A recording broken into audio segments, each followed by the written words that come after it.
Hello. Didn't unmute myself. Oh, Hello everyone, how we doing? We doing today? Welcome back. We weren't here last week, but we're back. You cannot get rid of us. Uh-huh. Thank you, Kila. keep on coming back somehow. I don't know how. Yeah. I don't either. I mean I do, it's because I'm cursed. To like turn into like primordial goop and then like revive whenever I die. Happens. Ooh. Oh, you're just Here's a Yu-Gi-Oh card. Metal Reflect Slime. You're just Metal Reflect Slime. That's all you are. You turn into goop and you go back into figure. I guess. I don't know a lot about Yu-Gi-Oh! Which is a problem for me at this moment, but we'll talk about that later. It's a problem for you not to be into Yu-Gi-Oh. Okay. No, Okay, it's like that I don't know how it works. I'll talk to you. I'll explain later. I feel like you should explain your week first because Okay. Well, I mean, it was a few weeks, but like I didn't get as much then. I had some shifts, and then a lot of it was catching up on health and sleep, and then I had some. I didn't get to play many games. Uh, however, you know what? I'll do the social stuff first. My friend was having a going away party. It was really nice. That's why I couldn't come to the podcast last week because it was the only day everyone was free for it. Um, it was really fun. We went to this like diner that we all like ate, and then my close friend, I'll call her Anna. Um, Anna is like a butch lesbian, yeah, sweet, sweet person. Um, and next next to me is our mutual friend who I had only met for the first time like in person that day, and I'll give him the name Tim. So somehow the conversation gets into Anna's dating life, and then Anna shows us up their Hinge profile. And Tim and Anna have hung out before.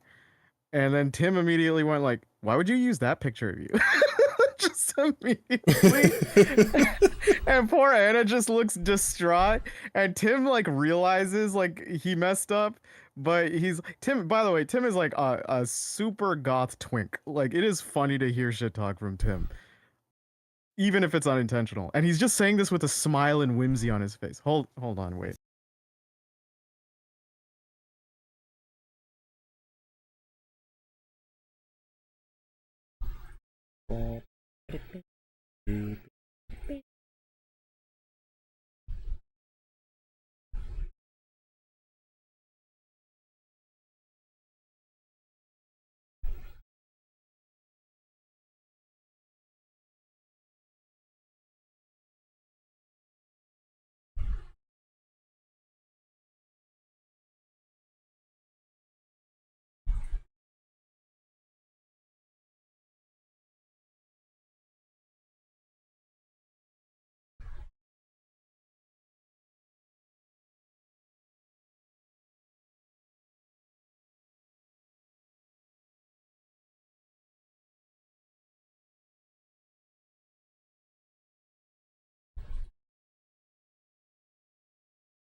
Oh, hello everyone. We're alone for now. We're temporarily alone. Anyone have any questions? Anyone have any witty banter to say while we're alone for the moment? I have witty banter, but I'm saving it. Trust me, guys. I definitely have something witty to say, but I'm saving it. I'm back. Sorry for that. All Okay. right. So, Tim, Tim, like being smack talk to Tim is weird because he never means it like in a negative way. He has no filter, right? It's the tisms, probably. Yeah. Um, and he realizes he done goofed, so he's trying to recover. And he's like, no, and then like Anna is just like scrolling through her Hinge profile. Is like, there are other pictures, and then like Tim to try saving it goes like, I like that picture, and then Anna just looks at the picture and then goes like, you can't even see my face in that picture. And then as classic shit disturber me, sees the QTE, I go, Anna, that's why he picked it. As the horror on Tim's face goes, and he keeps picking the ball and dropping it, unintentionally just insulting poor Anna over and over again for about 8 minutes as we are wheezing at the diner. Like, there's a group of 9 of us. And to the point where I have to message like Tim's best friend in the server is like, "Hey yo, hold your boy." He's bullying poor Anna, and then the friend is just messaging back. Is like, "What's happening? Is there actually a fight?" It's just... But it was very fun at the diner. Then after that, we had the karaoke night. It was our friend's going away partner party, so it's like a mutual of ours. So I'll name him John. So John and his girlfriend, like Chloe, are a very cute couple. They are the kind of couple you would observe and go like, "Oh, that's what true love is." Like they'll bicker all the time, but then Yeah. like we were walking to the karaoke place, and then we turned around and like they've got their arms linked, and she's looking up lovingly at him. It's like, "Oh, it's adorable." And then like at karaoke, like in the middle of it, we turned and we just saw them squeezing each other's faces, and I'm like, "Ah, it's cute." I was happy for them. And yeah, it was a fun time. I karaokeed. I sang about 3 songs because in a group of 7 people at karaoke, because 2 people left. Um, yeah, the queue explodes, and you only have so much time. So I got like 3 or 4 songs in. Yeah. Um, yeah, You know what I I sang? tagged in some other songs. You know what Yeah. I sang last time I did karaoke with people? What? I only sang 2 songs, and they were Bakamitai and the Dicky rap. That's valid. That's valid. I Yeah. forget what I sang. I sang "Ain't No Rest for the Wicked." Yeah. I think I sang some Paramore. Yeah. Classic. And yeah, Paramore is always good. And what's the third one I'm forgetting? I'll remember later, I swear. Then after that, the day after, I went to my friend's skating show. She looked great. She did great.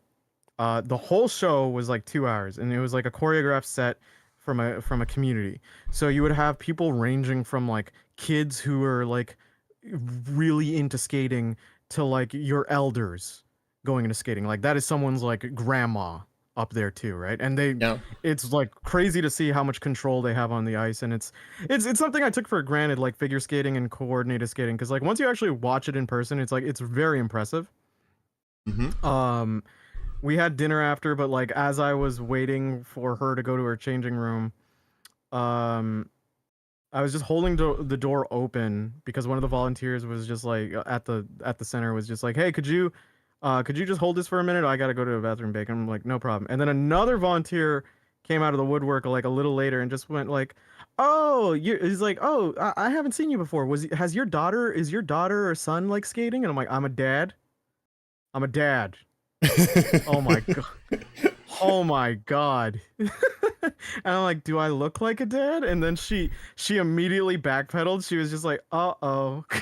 She looked older than me. And I was just like, "Okay." Um After that, yeah, that shit destroyed me. After that, dad mode activated. After that, me and my friend we went to this restaurant. We were waiting for a couple friend to join us. Quick, make your worst jokes. Those are my usual jokes. Don't worry. And as we were waiting, she was really tired because she had been training for the skating for like weeks, right? So Mm, she was drowsy, but she really didn't want to let her friend down because her friend was also in the skating show and she was also pretty tired. But they wanted to have dinner together. They wanted me to meet the boyfriend. You know how they introduced, like, they pitched the boyfriend to me? oh. Oh, he's also a whitewashed brown guy. Like, what the What fuck? This isn't. does anyone I'm like, this isn't a puppy play date, you asshole. What? mean? What does anyone What is? mean? What does that even mean? Are you? Do you see us as some sort of pet situation right here? That's messed up. And and then it's funny. So we were waiting, and she was tired. And for the sake of the story, she's like, we were in a boot seat, and she's like, "I just gotta take a quick nap," and I'm like, "No problem." And she takes a bit. She lays down on the seat for a bit, and then a waiter passes by, and the shit disturbing part of my brain goes in, and then I tap the waiter. I'm like, this date isn't going well.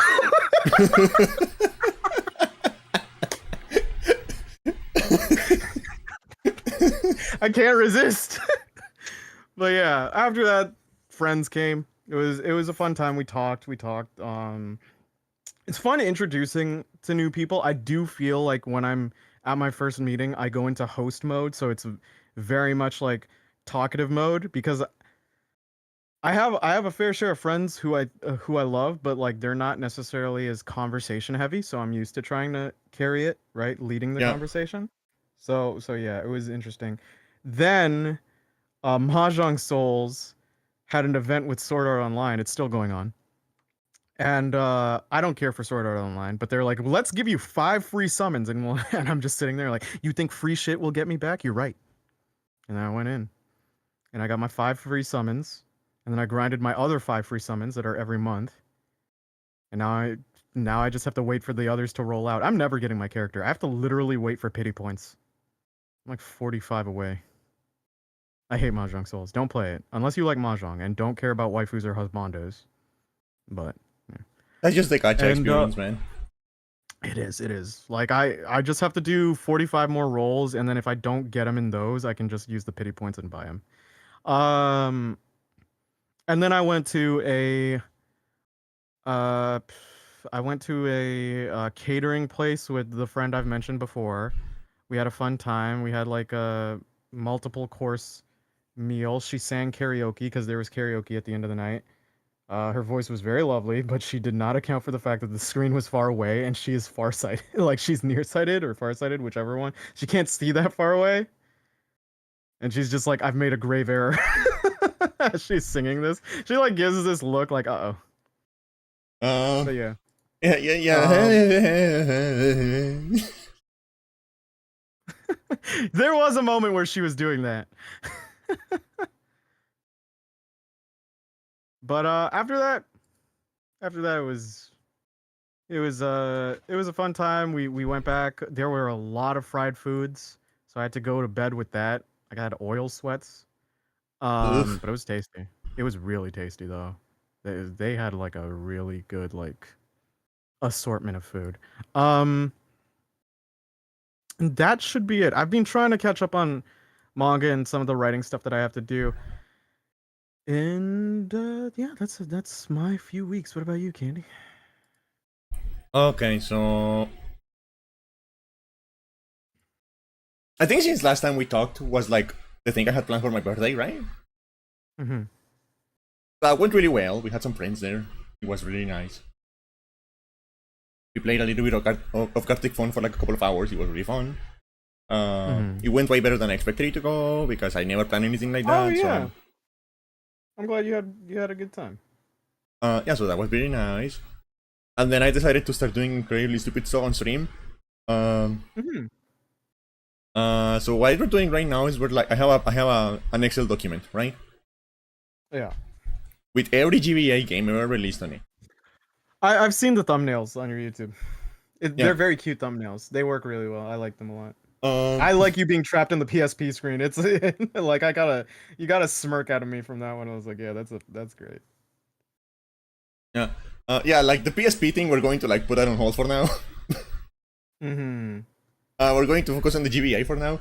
So what we're doing is we're playing through every GBA game, not finishing them because there's like 1,500 of them, and a lot of them are really bad.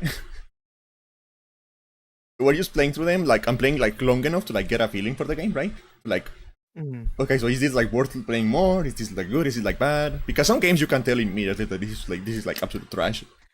Like Yeah, based on like control feel or like I just like the way they look, man. Like because on the that might be GBA, there are some really like pretty games in the GBA, but there's just some games that are like really fucking ugly, like immediately. yeah, yeah. I mean, to be fair, like the GBA has a lot of like slept on games, Yeah. but like it does have its share of bloatware too. Yeah, there's a lot of licensed games. Like I have my list organized by franchise, and there is like 40 Disney games alone. So there's a lot of like licensed shit. And a lot of the license, I don't know why. I guess it was cheaper that way than like hiring like sprite artists. But a lot of the licenses games have like those like really ugly pre-rendered sprites. Where they like just make a 3D model and apply like a simple cell shader and just like pre-render that and use that as a sprite, and it looks really bad. So yeah, we are like about 15 hours into the GBA thing. I have played around 35 games. We have gotten some good ones, some bad ones, some surprises. But yeah, like like I'm just going to go through the list I have and like mention that like yeah, there's a, I think we have played like 4 Shrek games. I don't know why they kept making Shrek games. And also like yesterday before the stream, I opened my mouth on the Discord channel, and I was like, wow, we're really lucky we haven't gotten any Disney games yet, because I'm like doing like random selection of the games, right? I have like a random number generator, and I'm talking in the Discord being like, I'm really lucky we haven't gotten any Disney games yet. And then I start streaming and we get like 5 Disney games in a row. And you know what? You want to know what the most surprising thing was? One of them was actually kind of good. Which I was not expecting. One of the Disney games was actually kind of good.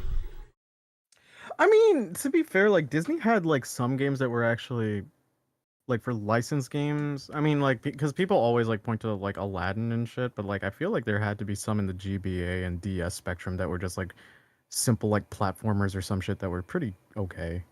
Yeah. So. Stardust, my sub exploded my badge, Sage. Oh no. Oh. So we star. I Oh can't yeah, I even can tell. see the I number went don't. down. It's I okay. can't even. You know what? I remember like my cousin who knew nothing about Kingdom Hearts had Kingdom Hearts Chain of Memories on GBA, Yeah. and like it looked fun. To be Didn't fair, they I fully do like remake that game like from 3D for the PS2? PS2. They did. We They haven't did. I gotten think. to that one yet. That hasn't happened. Oh, Chain of Memories. Well, Chain of Memories is long. Yeah. Yeah, but like Yeah. I'm telling you, we're going like random selection and I haven't gotten that one yet. Yeah, that's fair.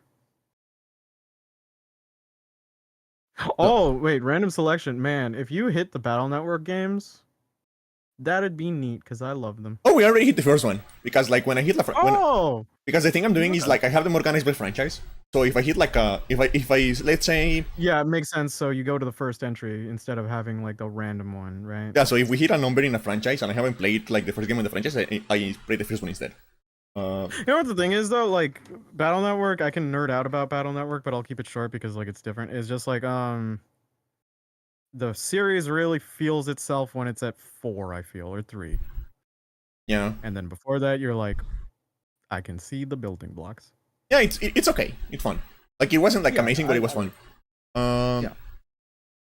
So I'm just looking through my list. Frogger Adventures. For some reason they were making like Frogger RPGs on the GBA. I don't know who asked for a Frogger RPG. Mm-hmm.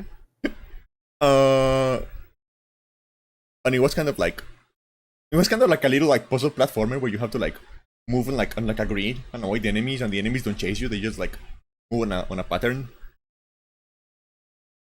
Like it was okay. It wasn't like a Z. You know? We got another one that like this was like the first one that got me like really to like be really harsh on it. Was like a game called like Spider-Man Battle for New York. And it was just like in general just like ugly, hard to control, but like the music was terrible. There was like this constant stream of like a really crunchy MIDI guitar playing. And it wasn't even playing any melodies, it was just going. It sounded like he was broken, but no, I looked it up and that is how it's supposed to be. I like my notes for Madden because we got like the first one of the Madden games. You know, Madden NFL. Is it NFL? Well, yeah. Because Madden was like a sports announcer, no? Yeah, I don't know. I just don't remember the name of the league. What I'm saying. And my notes for this game is just like I don't get it. Because I did try to play that game, but it's like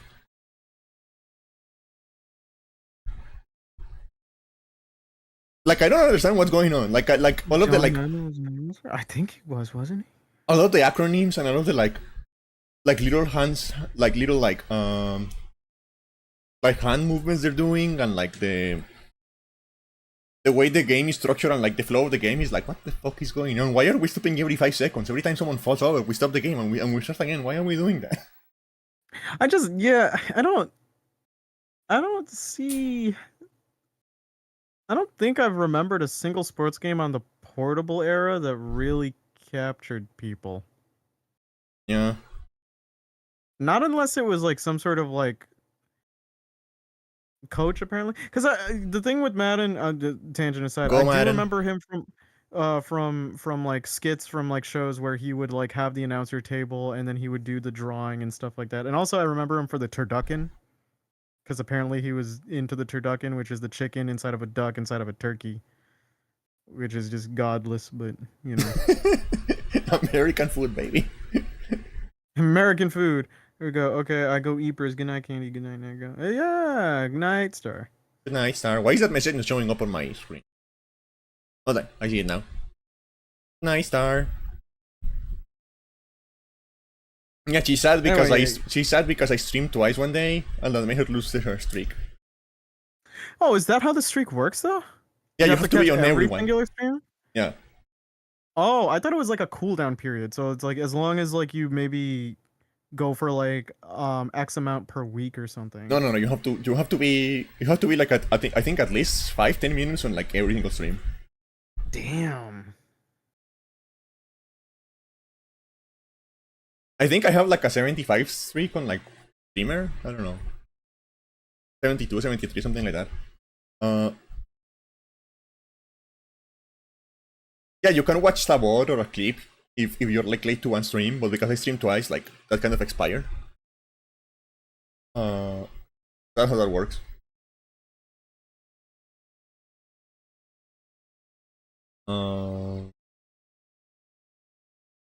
Okay, this was a surprise. This one was a surprise. Looking at the list of games, FIFA 2003. You wanna know what's crazy about this game? Hmm. I kind of liked it. Like it was okay. Oh. Like it was very simple, but like it was fun. Like it's you just pass the ball and do some goals, and it's like, yeah, this is fun, and like, and the rules make sense. You just like unlike the fucking Madden game, the rules make some fucking sense. And it's like, yeah, it was okay. It was fun. Okay, the next one, Need for Speed Underground. This one was like, I'm just going to show you a screenshot of the game so you can see what we were dealing with.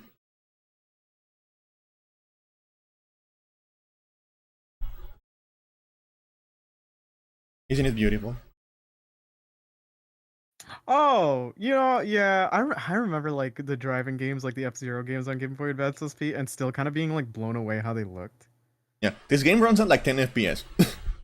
Yeah, I'd imagine. And it's bad, it doesn't feel good at all to play, but like, you wanna know what surprised me about this game? Mm-hmm. You know, it's a GBA game, so it's like 4 megabytes. And yet somehow the entire soundtrack is there. Dead? What do you mean dead? There. Oh, okay. I don't know how they did that, but like, they fit the fucking soundtrack in like 4 megabytes. Like, you start the game and like, you get like the... To the window. How does it sound? Not as bad as you would think. Really? That's interesting on the compression then. Yeah, I don't know how they did that. I don't know. Yeah, you start the menu and like that actually got me like a DMCA thing on my channel. Oh, that's what happened. Okay. To the window. Yeah, but like because you get the sound, you get like the to the window, to the wall. Oh, yeah.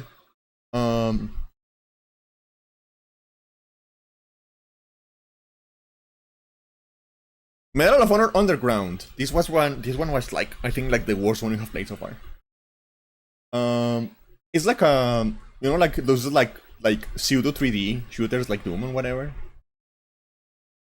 Mm-hmm. It's like one of those, except it is like exceptionally bad.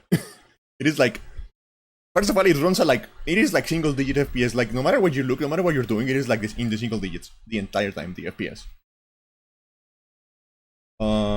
So it's barely like you can barely do anything because it's like running at like like imagine the amount of just think about the amount of input lags of playing a game at 6 frames per second.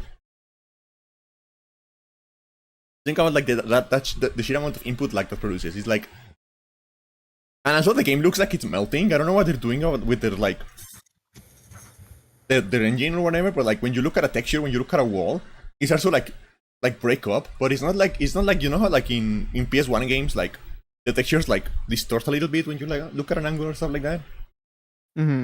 It's not like that because what happens is like the textures also like break into like lines, and the lines start going into like different directions, and it's incredibly disorienting. Like, it is an interesting perspective to be in though, because like that means you are putting it on better hardware and on a bigger screen. So I am trying to picture it as that versus like on the GBA. Yeah, no, I don't think it looked good even in the GBA. Because even That's yeah, but that's like the problem though, because it's just like I think I kind of do understand like the whole like person who collects like the consoles of the time and then they play it, right? yeah. Because like my brain obviously through rose tinted glasses and the passage of time does not remember the FPS a portable system was going through. Not unless it was completely egregious, right? Yeah. But for me, Yeah, like nobody remembers the fact that like most Nintendo 64 games were like 15 FPS. Yeah, like I wouldn't be able to really consider it because like as a kid that was probably what I was used to. So yeah. Yeah. Well, here's the thing about like So it is that like an game. interesting experience. Here's the thing about that game, and that is like the problem with that game is not the GBA. The problem with that game is not the GBA because I told you it is like a Doom style like those like pseudo 3D games, right? Yeah. Well, immediately after playing that game, we played actual Doom because Doom and Doom 2 are on the GBA. And you know what? That one is pretty good. Like it runs at like I don't know, the frame rate is a little bit unstable, but it feels like it's above 30 FPS most of the time. It isn't melting. Like some of the lighting effects are intact. The music is like obviously like it is obviously like played through like the GBA's in the sound chip, but it's like mostly there.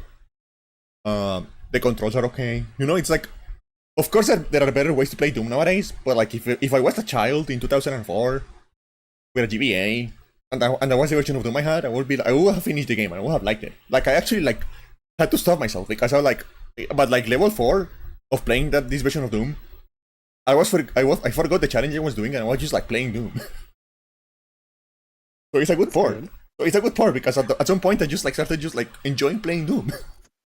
Well, Doom could be run on anything, so like on a GBA port is like yeah. Yeah, but like that just shows like how incompetent that Medal of Honor game was made because it looks worse. True. And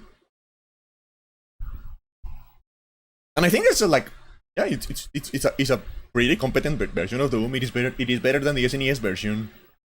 The music is there. Some of the songs play out of order for some reason, but it's there. There is like good enough inertia on the controls because of course you on the GBA you only have like the D-pad.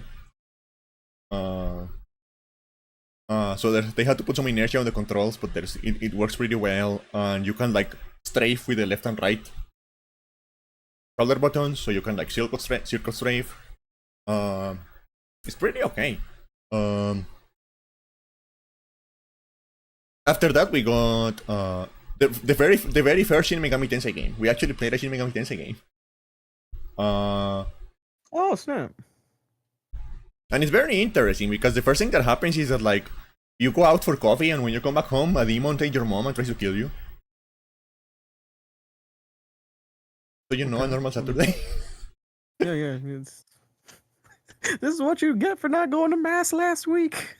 I'm sorry, Ma. It's a little bit disorienting because it's like one of those like first-person dungeon crawlers, but it's not 3D. Have you ever seen like one of those like dungeon crawlers that is like just like sprites like cycling over and over as you like turn around and like I'd need to see a video clip of it. I don't think I had too many dungeon crawlers back in the portable days. Because it is so it is a little bit disorienting, at least to me, like the perspective. Because like the only one I could maybe consider is like, did Mystery Dungeon do that? No, Mystery Dungeon was top down. Hmm. It was like a little bit isometric. I'm going to send you a video. Just skip around and look at like the way it looks when you're navigating in first person.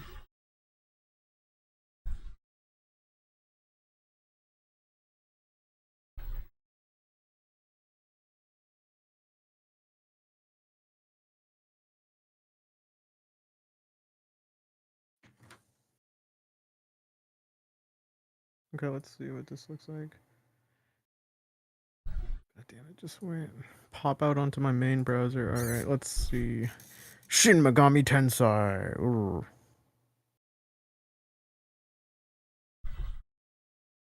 Oh, yeah, I know these. Like I don't know why this is kind of like 2D dungeon crawler, like because later games in the series were like these were like fully 3D. But like the fact that this one is like 2D kind of disorients me a little bit. But I think that's more of a problem with me. The vibes in this game are fantastic. Like that's one of the things I really like about the mainline SMT games. Is that the vibes are fucking immaculate. You really get the feeling of like this like For something that's been so long standing, I'd imagine. yeah. The music is great. The combat is very fun. This is before they introduced like the way the combat works on modern SMT games, so it's like more like regular turn based. But it's fun. You can, at the beginning of the game, you can do a little cheat. You can do a little like basically, if you at the beginning of the game, when you go to like your first real dungeon, you can basically take your dog to the guy who fuses demon and get them to fuse your dog with a demon, and you get a super powerful demon that is like 40 levels to high level. But you gotta sacrifice your dog to do that. You gotta do very unethical things to your dog in like one of those tubes to get the super powerful demon. So it's up to you. Would you do it, Nick? You got a super powerful demon to help you? So do what? Fuse your dog with a demon. No! Because that's what you have to that's what you have to do in Shin Megami Tensei. You have to like take your dog and put him in a tube. And the tube turns him into goop. And then the goop fuses with the demon goop. No, I would not be able to do that. It would be a different story if like the demon could like possess like my dog, and then my dog gets stronger and healthier for it. Because then I'd be like, sure, it's a Faustian contract, but maybe like there's like no. You have to put your dog in a blender. Yeah, I'm not turning my dog into goop. I never thought I'd have to say that sentence, but apparently I have to. No, Shin Megami Tensei. You have to put your dog in a you have to put your dog in a blender. Oh my god. Is SMT1 the one with Mecha Hitler? No, that's Persona 2. Okay. But like the first is like because like you know how there's like Final Fantasy 13 and then there's like Final Fantasy 13 2. Yes, yeah. Persona did that once with Persona 2. There's Persona 2 and there's Persona 2 too. Really? Yeah. Huh. And Persona 2 and the one with Hitler is Persona 2 1. That's weird that they did a sequel for like a direct sequel to one of them. No one ever talks about that. I mean, no one ever talks about the first two, just in general. Yeah. Persona 2 is really good. I have played it and it's like really good. It's very different. Yeah, no, but it's very good. Because I've heard that talk with like old Persona heads, whereas it's like, oh man, I'm sick of the trifecta always getting it. It'd be nice if we got like the first two like remade just for the attention, so people could actually look into them. Because modern audiences just aren't going to look at them otherwise unless they have like the code, like the sort of same template as the other three, you know. But I have to wonder, could you remake Persona 2? Like, what kind of disclaimer you have to put when like Hitler just shows up with like the like at some point in the game Hitler just shows up and starts bombing your city. I mean, you could do the whole replacement thing. I have no idea if they would. I mean, to be fair, it's not like. Actually, that does bring up a good question. When's the last? This is awful. When's the last time Hitler showed up in a video game? That is not a World War II video game. Yeah, well, that, and it's just like, even with the World War II game, like, when was he like an objective enemy that you could take down? I think every sniper elite game has like a mission where you shoot his balls off. Okay, Easter egg situation. And he did Alright. show up in like the most recent Wolfenstein game as like an old man pissing himself. Okay, that makes sense. The whole game is about like killing Nazis, so. Yeah. But like, yeah, because like I think about it, and he's just like, there is an interesting. There's an interesting thing as the generations move on, you know, where like they have certain fixations that are different from us. Because like there are guys I know during my high school year who have the World War II fascination, you know, the people Yeah. I'm talking about, right? But it's like, obviously I don't see that in some of the later gens that I've talked to. Yeah. They're mostly fixated on 9/11. But like, 9/11. yeah, it does make me wonder, at what point is like, will there ever be like maybe 100 years down the line where someone sees like Hitler in a video game and goes like, who is that? That's a weird thing in my head. Maybe when we start seeing people called Adolf again. Oh god. You know what? You know what? Probably it probably won't happen, because he's been so he's been made so much of a as a cautionary and global tale, especially in the age of information. So you know what? He probably wouldn't die out Yeah. like that. He probably wouldn't. And like I don't know, I feel like he will be I feel like in the case of Persona 2, it's like a little bit worse because Hitler shows up and, his weapon is the spear that they used to like hit Jesus on his eye when he was crucified. Oh, Longinus. Yeah, he has Longinus. That's. Mm. Mm-hmm. Yeah, that's pretty bad. You do kill him, like he's the bad guy. But like, You know what? I need to see an updated version of the SMT timeline map. Because like I remember seeing it years ago, and there have been more entries since. So I need to see like, what is this? Like, no, this one's from 6 years ago. Oh my god. Yeah, fuck that shit. I mean, most of them are like relatively standalone. The timeline is just like a fan Yeah. theory. Yeah. Oh, that's true. It's not like Zelda where like the timeline is like at least like acknowledged by the developers. Because there's like Digital Devil Story, which is Megami Tensei. Yeah. Then you get the Shin Megami Tensei timeline. Games continued from the end of the second book. Yeah. Yeah. Because like the first two games were based on like a couple of novels, right?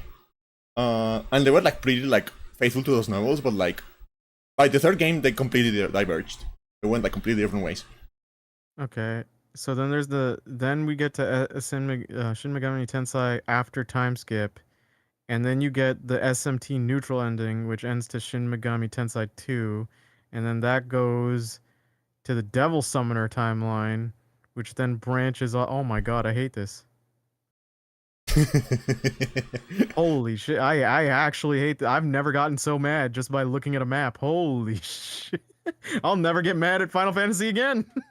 Oh my god. Yeah, the novels are really weird. Like by the end of the last novel, the protagonist is having sex with a snake on the space on the International Space Station. What the fuck? Oh, Digital Devil Saga from Nocturne. What the fuck is this? Devil Survivor. Catherine's. I like how Catherine's in the map, but it's not connected to anything. Why even put it? Because Ishtar I is get there. it. Ishtar is there. Ishtar is like an important character in some of the SMT games. And Right, you know, right, like the like the lady with like the huge afro that talks in Catherine. Yeah, I know. She's Because Ishtar. like her hush. Yeah. She reveals it because like then she's like, oh, my husband ain't shit. You know, like yeah.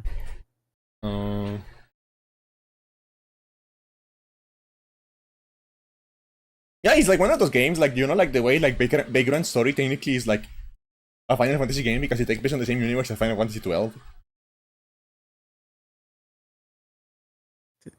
I'm sorry. I'm still looking at this fucking thing. So the Devil Summoner goes to Devil Summoner 2, which goes to Shin Megami Tensei If Hazma's chapter, which goes to Shin Megami Tensei If, which goes to Shin Megami Tensei Devil Summoner. You Which say goes to SMT. No, I want you to understand what you're in. which goes to Megami Bunroku Persona, which goes to Devil Summer Soul Hackers, which goes to Persona 2 Innocent Sin, and that says new timeline in which the events of P2IS didn't happen is created. Everything that happened before P2IS carries over to this timeline.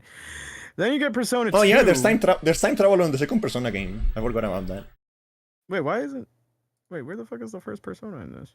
Somewhere. Why isn't why isn't the Persona 1 before Persona 2? I see Persona, okay, Devil Summoner Soul Hackers, then Persona 2 Innocent Sin, and then Persona 2. So what what is this? And then Persona 3, then Persona 4, Persona 5. Now I gotta look for Persona. Oh my god. Well, this is just. Oh, okay. Megami Bunroku is Persona. Okay. All right. Well, there we go. There's a different timeline with Shin Megami Tensei 3 Nocturne Maniacs Chronicle. I'm fucking tired. All right, I'm gonna close this tab for my soul. I'm done. I'm done. You know when there's like a cool IP and you're just like, it looks cool, it looks like it'd be of my speed, and you're just like, I just don't think I'll ever get into it. I think that just might end up being SMT, like actual just SMT. Like, Yeah, I'll but probably play some more Personas, but I don't know if I'm gonna play SMT. no, but like the thing is like the timeline is like mostly a fan made thing, so like you can't really just like pick whichever one. Yeah, true. To be fair, I do own one SMT. That's 5. So I will get around to it eventually. Yeah, 5 is like completely like disconnected. It's fine. Yeah. Most of them are like unless they're like specifically like sequels to each other. Like, I also picked 5 because of its cover art and because the character has the exact shade of blue I like. yeah. That's my reason. That's my picking. Yeah, like unless you have like a direct sequel to like, because like you will find like direct sequels in the SMT series, but like in that case, they're connected because they're like directly connected. Yeah. Because of the name.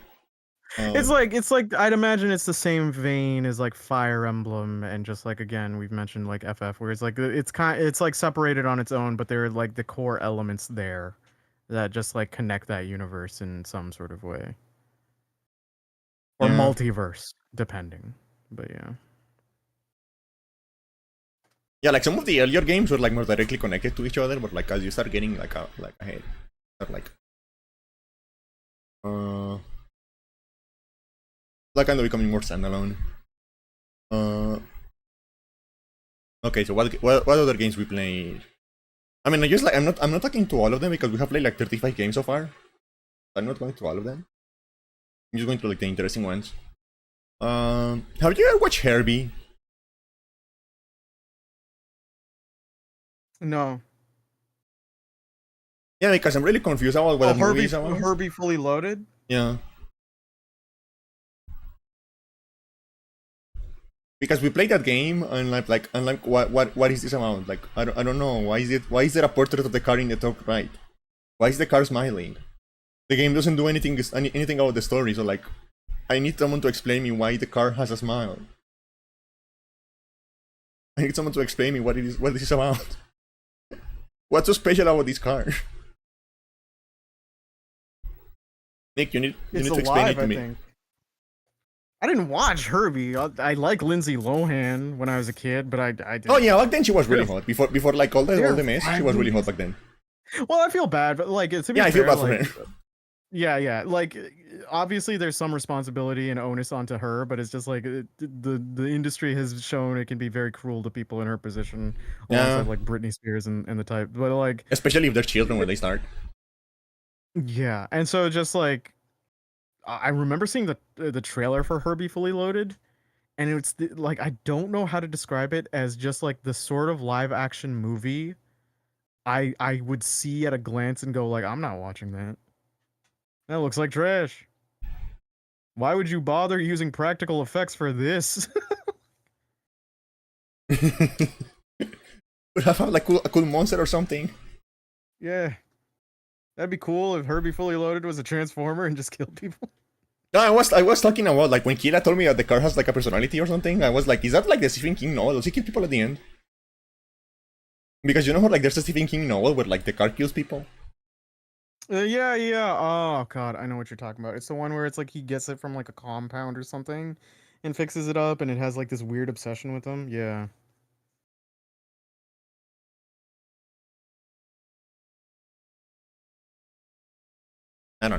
The game was bad. It was like one of those like Mode 7 racing games. It was really bad. Then I got a nice little palette cleanser. We got like Final Fantasy Tactics Advance. It was really nice. It was really, really. So just enjoy a good game for like an hour before going back to the trash, you know?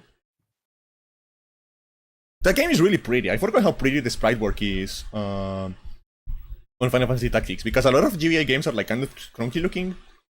Well, like Final Fantasy Tactics is really pretty. As long as you have like the correct post, because like here's the thing about like have you ever gotten the feeling that like you look at GBA games and it feels like the colors are too much, like they're too saturated, they're too bright, like it's just like a little bit garish. You ever gotten that? Kind of. Yeah, that's because the thing about like the GBA is that like the GBA screen was very dull and very desaturated. So developers intentionally oversaturated their games, knowing that when they go to the screen, it will like go down and like get back to like a more neutral tone. So if you emulate GBA games, they look wrong. They look too saturated because you're missing that screen that like desaturates the colors. You know? So you need like a post-processing filter to like correct the colors again. Otherwise, they look bad. It's one of those like little hardware quirks. Like there are a couple of like, for example, there are a couple of like PSP games that if you play them on an emulator, they're like jittering all the time. Like the screen is like vibrating all the time, right? And the reason they do that is because the PSP screen, the screen of the PSP was very laggy, so it had a tendency to blend frames to blend the last two frames together. So what a couple of games on the GBA did is like they jittered the camera, so the PSP screen was blending the image and it looked like anti-aliasing. Okay. Did they do that for Crisis Core? I don't know. I know it. I know they did it for. I never played Crisis Core, so I don't know. I know they did it for like Tekken 5. They did it for Gran Turismo. I don't know what else did it. Let's see. What other interesting game? We got Botkai. You remember Botkai? That's the one with the sun sensor. Oh, Bokutai? The one where you have like the sun gun. Yeah, because Bokutai, he's a special chip in Mega Man Battle Network. That's Kojima's like project where it's like a solar powered cell and it's just like, oh, encourage people to go outside. Yeah, really cool idea. Yeah, it's cute. Like it isn't great, but it's fun. Solar Boy Django's a goat battle chip if you ever use him in Battle Network. He's like a guest in all of them, I think. The thing about the game is like it's just like a good example of the pitfalls of like developing around a hardware gimmick, right? Because nowadays anyone who plays this game is going to emulate it. And when you emulate it, you just have a hotkey to like set the level of the sun. So it kind of completely defeats the purpose of the game. It's still fun, but it kind of just like the magic is gone, you know? So, like that is like the risk of like designing a game around a specific like hardware gimmick. That's not going to age particularly well. Over time, you will lose that. Because over time, everything comes to PC. Whether they like it or not, unofficially or not, over time everything comes to PC. What else? What other interesting games we played? We played the King of Fighters EX Neo Blood. Not very good because there's only 2 buttons in the GBA, so they had to like truncate the controls a lot. So it kind of feels bad to play. Oof. Because there's just 2 buttons. Like, what can you do? There's 2 buttons in the GBA. I guess you can do like a dive keep kind of game, but then you have to like design the game intentionally around that, right? Instead of just like porting something that is like pre-existing. This was the game that was a surprise. Kim Possible, Revenge of the Monkey Fist. That one was actually pretty fun. That game was actually pretty okay. Like it actually had like hand drawn to the assets and they looked okay. The controls worked fine. You know, there were some like fun like combat systems. Did you ever watch Kim Possible growing up? Yeah, I did. I mean, she go be babe, bro. Yeah, I never watched Kim Possible. I just like saw it like skimming through I did. It was channels. good. My cousin loved it. So the sidebar is my cousin and I would hang out a lot, like either at my house or her house, and we would watch like whatever TV, and then the other would be doing their own thing. But sometimes like we would influence each other's tastes. So like obviously my cousin loved the stuff where there were girl leads, right? So because of her, I watched like Totally Spies and Kim Possible and Sailor Moon, and I ended up liking all of them. And because of me, she ended up watching Dragon Ball, Martin Mystery, and I forget any others, but like I think there was like she ended up watching like Yu-Gi-Oh with me too, but like yeah, and Kim Possible was great. She go always bay. She go checks boxes. Yeah. That's she goes yeah. Although you know what, like I did think Kim, I did think Kim was pretty hot too. Well, you have a thing for redheads. Yeah. I think Kim was fine. Kim was voiced by like the girl who played like Shia LaBeouf's sister in Even Stevens and shit. I remember her voice as that. Ron was voiced by he did a lot of voices. He was like the voice of Batman Beyond. Yeah, yeah, I remember all this shit. My childhood flooding back to me. Did you go outside? I don't know if it's me. We went outside, but like there were a lot of times we just watched TV No, he because was like at asking me some about point like as a the sun kid. sensor. That was from the sun Oh, sensor. okay. But yeah, Kim Possible was cool. Yeah, I don't know. I was a Cartoon Looking Network back, there are kid. some weird things. Never watched anything on Disney. No, I was on Cartoon Network. I was no, I was too. I was way more on Cartoon Network. My cousin would be way more into Disney because like girls tend like at that demographic, like the core demographic for a lot of their sitcoms and stuff. Yeah. Um, but yeah, Kim Possible was cool because there was enough action and comedy for me to be like, yeah, cool. And then there was just some overlap that we had. Oh, my cousin loved Powerpuff Girls because it was like Cartoon Network, so.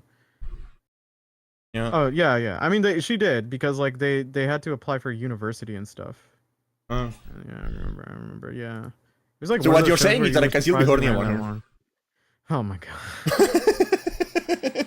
Anyway, um, well, yeah, yeah, it was a good show. as someone who never watched the show, I was really surprised. I was really like confused when I got to a level and like got attacked by a bunch of like ninja monkeys. Oh yeah, because there was his name Monkey Fist? Yeah, because Kim had a weird assortment of villains. She had Draken, which was Shigo's boss, and he's just like a Doofenshmirtz, but he's kind of trying to be actually evil. Then you had Shigo herself. Then you had the Scotsman, and I wanted yeah. And then you had Monkey Fist. Oh, you also had like this rich guy and his son. And the rich guy only became a villain because he was bored. He's like, "Oh, this evil thing sounds cool." And he's just like talking to his son, and his son is like vainglorious, and is just like, What? "Junior, this is not what evil people do." What if I do a little crime for the Yeah, fun? exactly. Yeah, it's so dumb. Like, yeah, there was a lot of funny stuff with Kim Possible. Very good writing back then too. Yeah. They also Uh, had like this Mexican restaurant they always went to called Mucho Burrito, I think. No, oh, you talk about the healing items on the game are burritos. no, Nacho, Mucho Nacho. Is that, I just assumed it was something from the cartoon because the healing items on the game are burritos. Yeah, yeah, no, because like Ron would always want them to go to the Mexican place, and he'd eat like a bunch of like burritos and like nachos, and that was his thing. And then like yeah, and then somehow Ron and Kim ended up together, and you're just like, this is all right. Why? They're childhood friends, sure, but Nick, we need a couple. You don't understand. so They- many Disney shows do that. yeah. They will have be it sitcom, be it animated, they will have the childhood friend, and there will be a point where they date. Sometimes they'll break up for the betterment of it, or they'll just stick together, and you're just sitting there and it's like, why? Like, you can have a platonic friend Yeah. of the opposite sex if you're a But heterosexual. Nick, Like, I know it's a crazy thing. Nick, Nick, the Mm-hmm. board demands couples. Oh, you're probably right. The board demands compulsory heterosexuality. You're absolutely right. It was a recurring thing, so who cares? Meanwhile, like Nickelodeon didn't care. Nickelodeon's entire ethos was just like, oh, let's scar people, and then and then you know what? Danny Phantom had a decent, like, I suppose, romance subplot because, like, I think for you know what the difference was is because like other shows kind of made it forced, but like Danny Phantom kind of clearly had it that Sam and Danny liked each other. Yeah. Yeah, they built it There was up. an underlying thing. Yeah. Right. And then Sam's kind of frustrated that he's eyeing the popular girl. But like other shows I can't really think of. Like Fairly Odd Parents, I think his main love interest is the girl that stalks him, which is something. No, his main isn't Uh his main love inter like I mean he has a crush on the like rich girl, right? no, but like she's just always a bitch to him. The stalker girl is like the nicest one to him and the one he actually like spends some time with. Yeah, and then there is the fact that like there is the blonde girl that is like the best friend with like the rich girl, and she's like a lesbian that is obsessed with the rich girl. No, but she apparently also has a crush on him. Like she's also weirdly obsessed with him. Okay, so she's a weird bisexual. Got it. She would totally be into the thruple idea. Like I think she would. She's very weird. She's a freak. There's a mo- there's She's there's an she's the episode. mandatory freaky bisexual. There's an episode. Yeah. Also, he's 10. There's also like the episode where he goes to people's computer screens and he sees her computer screen, but because somehow they think like a computer screen operates as a webcam and he can see the other side, which is not exactly the case, but he just sees them. And like blonde girl dresses up as Trixie in a crazy manner, putting on lipstick and then going like, I am Trixie. And then she goes like, Timmy will love me. And it's just like, there is so many layers of not okay here. Yeah. And Timmy's just like, I gotta head out. I gotta leave. Also, like, to be fair, like, we say this, but like the show did throw just like weird couple dynamics at him like a bunch of different times. And it's just like, Do you remember when his dad told him it was a mistake? yeah. Yeah. When was the last time you were happy? When were you born?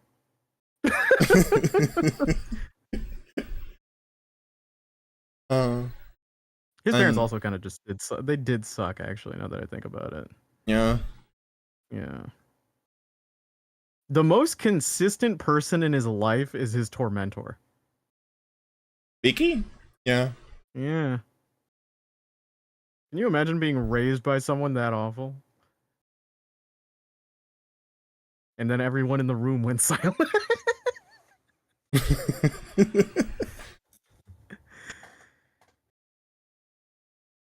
I'm trying to remember the name of the blonde girl, man. I don't even. Vicky? No, Vicky is the babysitter. No, Vicky's the babysitter, right? Wendy? I don't remember. Then they added they gave Timmy a dog, like a fairy dog. They gave him a. I mean, before that, they had a child. Yeah, they had a baby with male pregnancy. And then they gave him a fairy god sister. Why did they put male pregnancy on the show? Oh, because of Cosmo. Yeah, Empreg. Why did they put Empreg on the show? Yeah. There's a lot of weird stuff we gotta. Like I said, Nickelodeon is like a weird thing to unpack. Yeah. And you know what? Like, I don't know, man. Like, the show really went downhill when that fucking thing showed up. Which thing? There are so many moments where you could argue. Yes, I would say the baby was like kind of the pitfall of just like the ideas are going downhill here. As usual, babies ruin everything. It's just like it's also proof because it's also proof that just like, well, they didn't do it. Remember, Timmy just wishes for him to be pregnant, so they didn't even do it. But like, I'm so imagine having a child that you didn't get to have. You didn't even get to have sex. Yeah. I've had a dream about that before, where like I was notified that I was like the father, and I was like, and I don't even remember the best part of this. This is bullshit. I've been having some like, really weird dreams lately. me. I told you about the most recent one, right? Yeah, that one's the funniest one. I had to take a screenshot and show people. We don't claim him as the funniest bar you could give me for that. I love that. But like I thought about it also, just like, because Fairly Odd Parents, like it. I don't know if it's the telltale signs of a death of a show, because flanderization is one, right? When you see that the characters have kind of gone from like nuance to kind of like one note. Yeah. The other is definitely introducing the new guy to the cast for some reason. Yeah. Be it like one of the old like cast members left and you have like this weird replacement, etc. Or it's just clearly they're just like, how do we spice things up, because it feels like the dynamics are stale and we don't know how to write the existing people, so let's just throw something new at the wall. Baby grenade. Yeah. Threw a baby grenade through the window. Yeah. And it's just like, it's one of those things. But like, you know, for all the guff we kind of give like Family Guy and Simpsons, they didn't do that to the main cast. They just kind of stay shit. That hey. I mean, was Maggie there on the first season? Yeah, she was. Baby Maggie was like literally from the start. Oh, okay. Because she's in the intro. Yeah. And then like there's no really big... Oh, there was kind of an addition. I think they got another dog at some episode, but then they just never, because like the pets get replaced. But like that's about it. Like it's that weird thing where the pets get replaced and then like no one acknowledges it and they pretend it's the same one. Yeah, most of the time the dog in the Simpsons is Santa's little helper. Yeah, I think Santa's little helper lives. I think the cat always like dies and gets replaced. Yeah. I'm trying to think. Okay, so like we covered like the Nickelodeon ones. Like SpongeBob kind of stayed consistent. It didn't do any of the romance subplot because that would be stupid. All those characters are asexual as far as I can think. I don't think SpongeBob is capable of understanding the concept of sex. Yeah, but like Mr. Krabs did want to fuck the fuck out of the fucking like private instructor. The pufferfish, yeah, Mrs. Puff. Right, you're totally right. You. But like, yeah, but like it's already sexless series. Like even like he has a daughter, but she's adopted. Yeah, no, I think that, you know what, I would have liked to see the origin story of that, because that could have been wholesome. And Plankton is married to a computer. You know what, they are actually a fun couple though. Yeah, no, she's great. Karen is great. Yeah, they have a cute dynamic. It's hilarious. But like, it's like one of the few times like the ball and chain thing works for Plankton. Because it's not ball and chain where like the wife is just like taking it. Like Karen is clearly the one with the upper hand in the relationship. Yeah.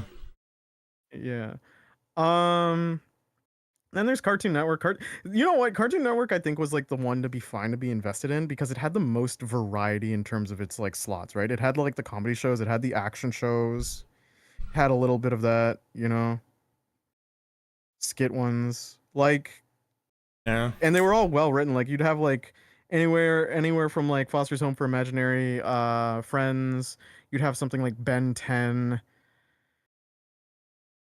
I'm trying to think of other like originals. You'd have like the classics like Billy and Mandy, Ed,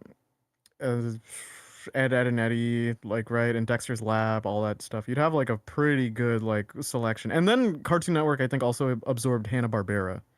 So you'd also get people like, you know, Johnny Bravo. Oh yes, I think by the time I was like 15, I had watched every single Tom and Jerry episode out of order. Yeah. And then obviously like Cartoon Network was connected to Warner Bros, so you would have like Bugs Bunny and like them, and yeah. So I would definitely agree with you on being like more Cartoon Network influenced in my upbringing. And I don't know. I really love Ben 10. And also I don't know where you lived. Like I don't know the American version of Cartoon Network, but around here Cartoon Network also had like a bunch more of like licensed stuff. Like stuff that wasn't original, but they just like licensed stuff. Like I remember like Cartoon Network could like air the Harry Potter movies.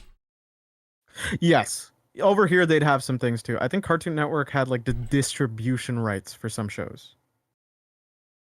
So like I think because like I think they were able to distribute ironically like Gundam for a while, Yeah, which was weird.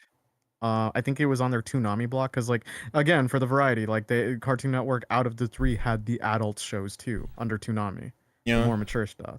They did have Death Note around And here. and Adult Swim. So like yeah, They had Death Note around here. yeah. Death Note has a Latin American Spanish dub, and it's actually pretty good. Yeah, I remember my friend and I were talking about like dubs, and just like kind of like how English dubs get kind of overshadowed by Japanese because obviously like lip flaps and then localization and stuff. But like some of the early 2000 like hammy dubs, even though they're hammy, like some of the voice casting was actually pretty good. For Death Note, English dub actually very solid. The English voice for L was a guy who I think has only ever dubbed one other cartoon or anime, and I think he was in Battlestar Galactica, but his voice as L is like perfect. It is like superb. He's only in that role. It makes L feel so much more special as a character. I think because like you know in voice acting where you have like the same guy who voices like 8 different characters or 10 different characters, and he becomes like that singularity. You're Troy Baker. You're Nolan North.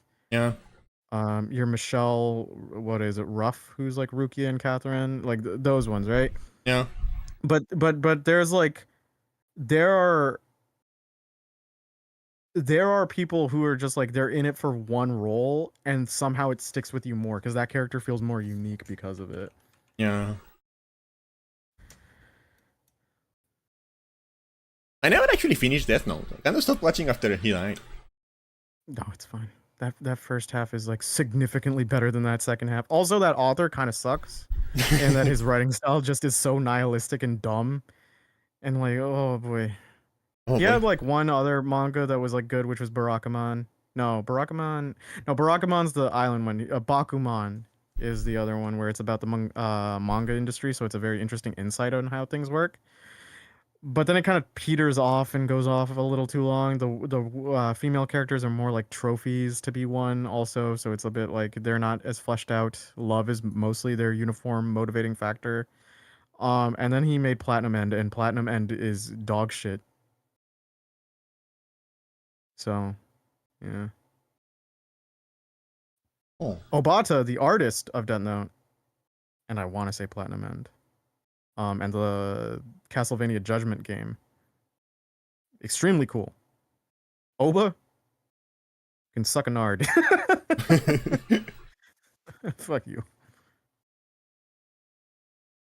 It also because me and my friend were talking about it, and then we were thinking about 4 Kids dubs, and you know what the thing is? 4 Kids usually terrible dubs.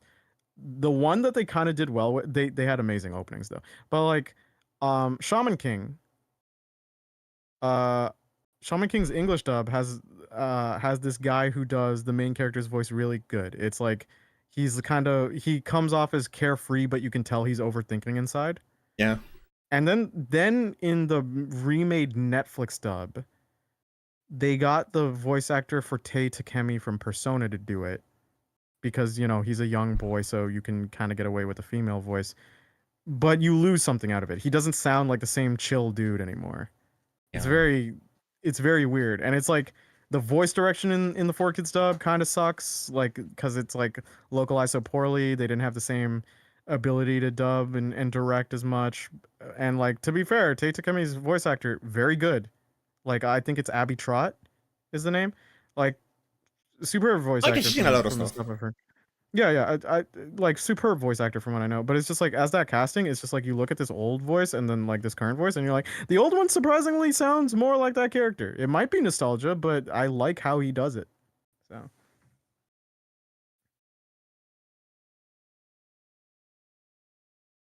Speaking of like weird, like because we're talking about like the Disney board mandating the, the the romance, right? You know, I think another thing they mandated is like because we have played a few Disney games by now. We have gotten like a few like Disney princess games at this point, right?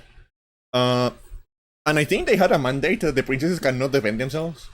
I don't know because what? they are all platformers, but you cannot fight anything. You cannot like You don't have like an attack button. You cannot like stomp on enemies, like jumping on them. You have to like avoid them. That's the only thing you can do. So I'm wondering if they had a mandate, like no, they have to be defenseless and like super dainty and like they cannot fight. They are not allowed to fight. Princesses cannot fight. Cannot give the princess a weapon.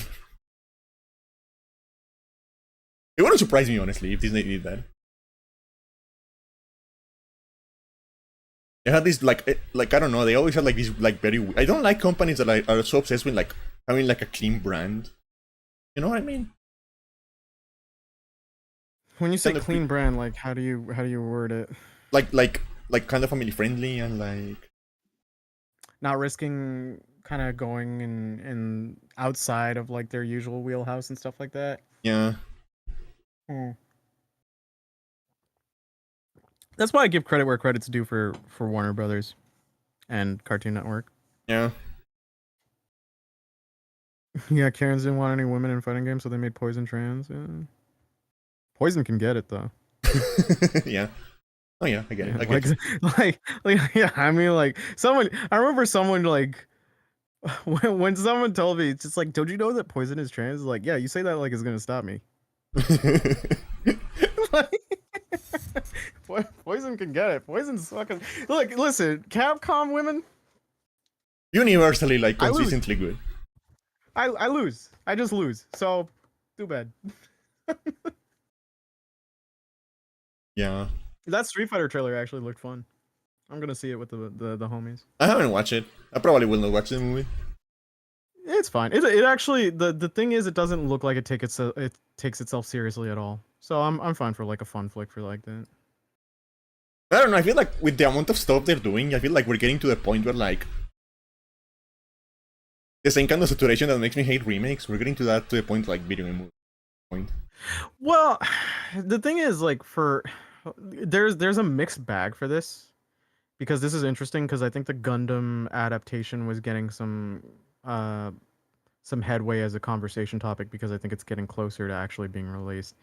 Is like a remake feels a little more potentially offensive because it feels like it's replacing the thing, right? Whereas an adaptation like in a different medium, I can go I don't care and I can just like not engage with it at all and still like it won't affect me. But then there becomes like the interesting problem when there's an adaptation, and I think for Gundam this might end up being the case, is the adaptation misses the point of the original, and then the problem is new people coming in, going into the original, expecting something different. Yeah. And that can be harmful to the original IP, I think, because like those expectations are completely different. You just wanted to use a template.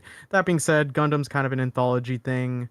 You can make arguments, but like Gundam is usually very politically heavy loaded. There are a few series that are like more on fights and kind of the fun of it, sure, but like if this thing was to be a Hollywood flick, I could see people who try to get into Gundam after not really having a taste for the OG stuff. Yeah. But with Street Fighter, it's just like, oh, you like Street Fighter? Goofy flick. And you can maybe engage with it.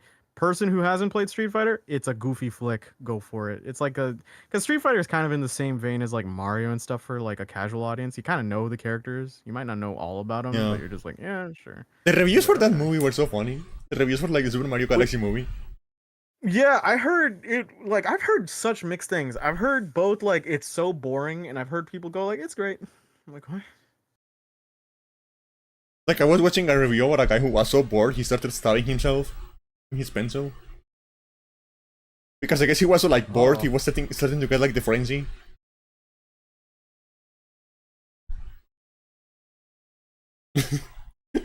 I mean, like I've been told the movie just plays it safe.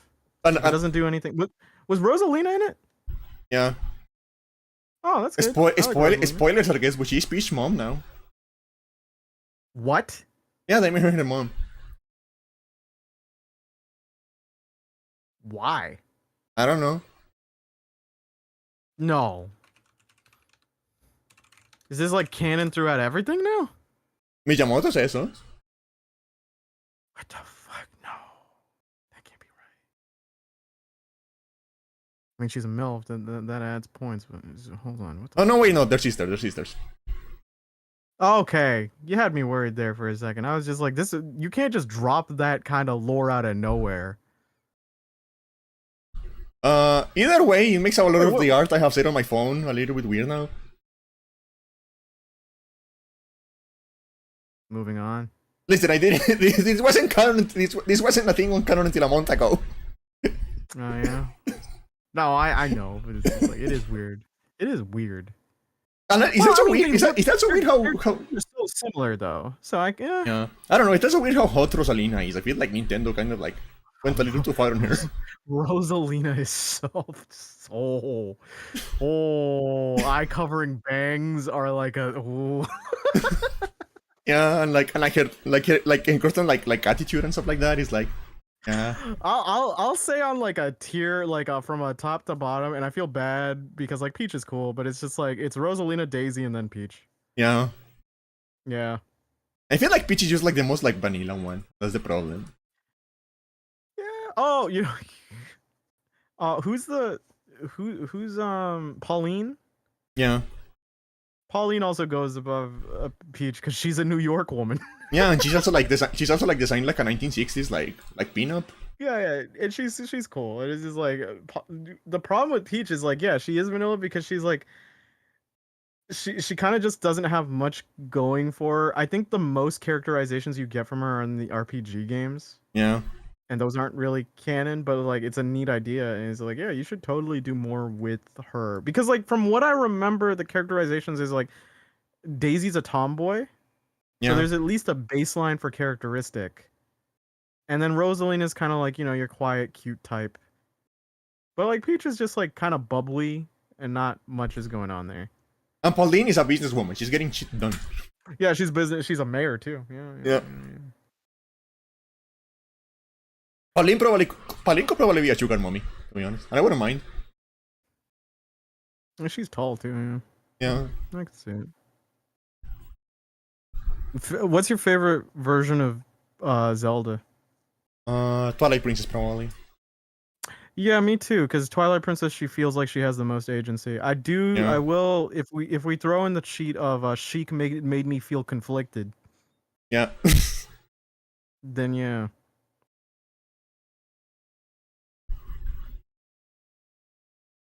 And then you got good old Samus. But Yeah. Nintendo really likes blondes. Yeah. Yeah. Yeah, but like they're making an Elden Ring movie now. They're making a Battlefield movie, a Far Cry movie. Okay, yeah, all right. I can see where you'd get tired of that, and I kind of do too. Battlefield kind of whatever, because it's a war movie, so I could go like sure. But like Elden, it's like there's no way you can adapt that. That thing is so long. There's so much. How are you even going to get into like get a glimpse of what it is? Like if you had like a live series, not live series. If you had an animated series that kind of had world building to it, right? Sure, I can give you a pass because it's like expanding on lore that exists. But like again, a movie just isn't gonna They already filmed isn't gonna translate. they already filmed the guy who eats poop. Mm, You know how in Elden Ring is a guy who eats poop? and I haven't played Elden Ring yet. There's a guy who eats poop and his name is literally the Loathsome Dung Eater. And they filmed him I already. gotta. Yeah, I'm slightly recovering from Souls fatigue, but I know once I finally start playing through Lies of P, it'll just hit me again and I'll get Souls fatigue again. Like I'm sure I'll enjoy Lies of P because it's more like Bloodborne, but I'm sure like I feel like the Souls genre is that genre where it's like I play it and then I need a cooldown period from it for an undetermined amount of time. Yeah. Because there was just a point in my life where I played too many, and now I'm like kind of tired of it.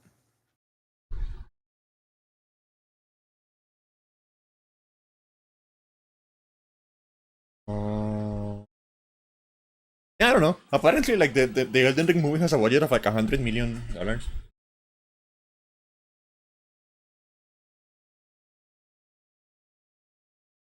And which is apparently the most expensive movie that studio has ever made. But I don't know. Maybe it will be fun. I don't know. I don't know. I just feel like like the story in Elden Ring is interesting, but I feel it doesn't work as as a linear narrative. You know what I mean? Like I feel part of the point of like the story of Elden Ring and the reason it works is because you kind of like discover it over time in like your own way by interacting with the world. I feel like just like telling the story like linearly on like a book or a movie just doesn't work. I feel like the discovery is part of the story. I don't know if it's going to work. You know what I mean? Yeah, yeah. Because it's like because you know how it is with From Software, they never give you like the story straight. You know, it's like reading item descriptions and like looking to NPCs and like environmental storytelling. Yeah. Part of me like the cynical part of me does wonder is like is it just like also part to cover the weakness of maybe writing a coherent story, but like there is an arc, like there are total storylines that actually have arcs if you pay attention to them. You know? It's just like it's not explicitly told to you. I kind of appreciate it, but I can also see like the situation where since it flies over people's heads, like it can maybe be less impactful. Yeah.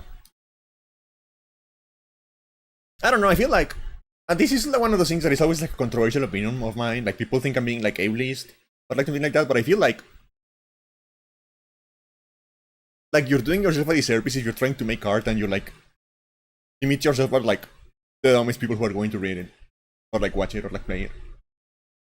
Hmm. Is this the difficulty thing? Yeah, it's a difficulty, but also like it comes with like really like narrative and like you know stuff like and like Hmm. themes Yeah, no. and like stuff like that. I feel like you should like if you're trying to create art, you should like expect a minimal level of like literacy from your audience, and if someone is below that, like do what for them. Honestly, I that's your do. problem. Well, I get it. I get both sides though, because like at one point, like if you like accessibility issues can be a bummer if you feel like you're missing out on something and you really want to be there, and having those options can be nice.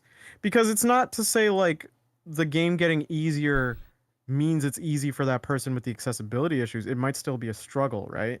Yeah, Um, at the same time, I also do see your point where it's just like the validity of a content creator or like, someone who's made something, it doesn't have to be for like everyone, right? Like why write a mystery novel for a person who might not give a shit about mysteries yeah, and stuff. And so like it's a tough line to walk because games are such an interesting media as opposed to um movies and books, right? Because a book you have to be proactive to turn the page, a movie you're reactive to watch, but like a game is constant engagement, or it's ideally constant engagement. yeah, And that adds for so many layers of having to moderate, test, figure it out. And I've always you and I have played games on hard difficulties because we had that mindset baked in us, yeah, like when we were young. I know some people who don't. I've grown out of the thing of going like you should play this on hard mode because I know that's not for everyone. And also sometimes I have totally come out of a game going like, why did I play the hard mode? It sucked. yeah, Um, but like not even because it's difficult. You're just like it's the same shit. It's just they made it longer, and you're like that's yeah. not a It's hard just mode. spongier now. Yeah, it's just like I hate that. But it's like I totally could see a situation where like someone who might have like some sort of some sort of neurological disorder that may or that might mess with their physical reaction times or etc. Really want to get into something and feel kind of like those achievements, but like even if it was an easy mode, it'd still be a struggle for them and stuff like that, and that could possibly be a thing. That going to be a prominent amount of your market enough for you to account for it? Not necessarily. I also think the people who go like I would get into Souls if it was easier, not necessarily out of an accessibility issue, but just like that is like if the only thing you care about is the story, it's fine to watch it. You're not less of Yeah, a fan. I've as I've gotten older, I've also seen like a situation where since a game is a multifaceted thing with a bunch of different components that different people can enjoy, and as a person who's been part of like a community thing when it comes to like talking about like media and stuff, I don't judge a person when they enjoy a facet of a game that I enjoy, but like in a different way, right? Because like, you know, it can be schedule stuff. You have an adult schedule. Maybe it's easier to watch a let's play and then you absorb the story of that. Or Yeah. maybe like, uh maybe you don't like the game or the story, but you think the soundtrack is like killer. And I'm like, yeah, I'll try to nerd out with you on this game that we both like in whatever capacity you can too. Because like I don't want you to feel like you're experiencing it wrong if you're very honest about what you want from it. And it's like you're not I've tried to talk people out of situations where I know they're about to play a bad game in a series where they're like, "Well, I have to do it. Otherwise, I'm not a real fan." I'm like, "Shut up with that nonsense." Yeah. It's like it's just a waste of your time. I even said in the backlog video, do you really want to be in your final moments recalling points in your life where you're like, "Oh, I did this because I did this out of some stupid pride." And it's like I was miserable for 40 hours, but I did it. I beat a game. Like, yeah, there's no Like, I don't know. point. I often think like there is this like writer called Cormac McCarthy, right?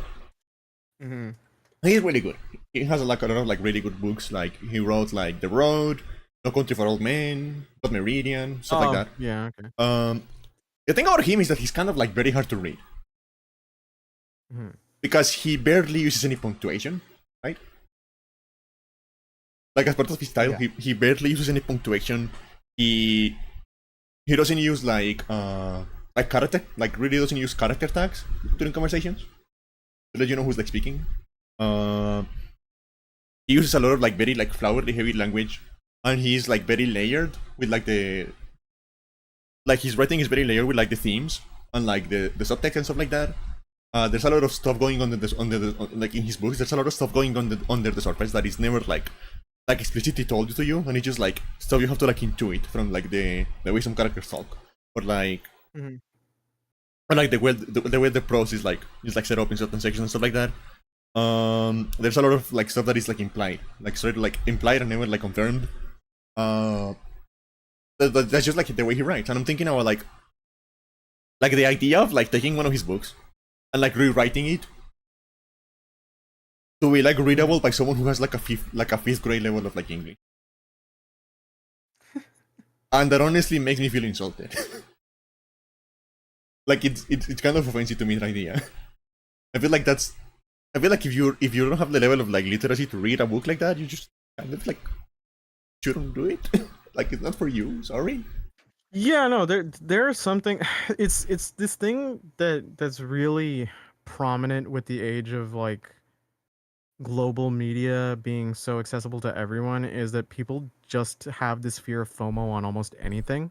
They want Yeah. to be part of like a bunch of like communities that seem to be fleshed out, but it's just like there are things that it's okay where you don't have to like it, right? It's like Yeah. there are things that are really popular where you can just go like, yeah, it's just not for me. For instance, for me, as much as I'll talk about Resident Evil lore, I'm not that big of a Resident Evil fan. It's cool. I'll play them, but I'm Yeah. not as invested as other IPs. Yeah. So, and that's okay. Like, and to be fair, that's me still playing the entries, but I'm sure there are others. I even admitted earlier, SMT. I'm probably not getting into the SMT franchise anytime soon. But it's fine. It's just like pick what you want, and so your life is like you're gonna have a culmination of a bunch of different experiences regardless. So why like beholden yourself to the tastes of like the masses that you might not agree with you? Like, sure you might want to belong Hey, to a silent. community. Hey, Silent. Sure you might want to belong to a community, but if that community is like the thing they're fixated on doesn't cater to your tastes actually, then you don't have to be a part of it. Yeah. Yeah. Yeah. I don't know. Same Uh, old you. or like the idea of like editing. I forget his name.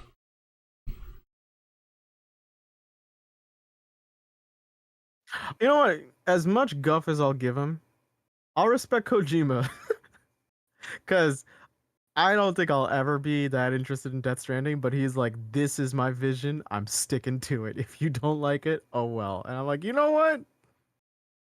You right. Yeah. It's not for me, but yeah, you go crazy. You don't have to make it for me.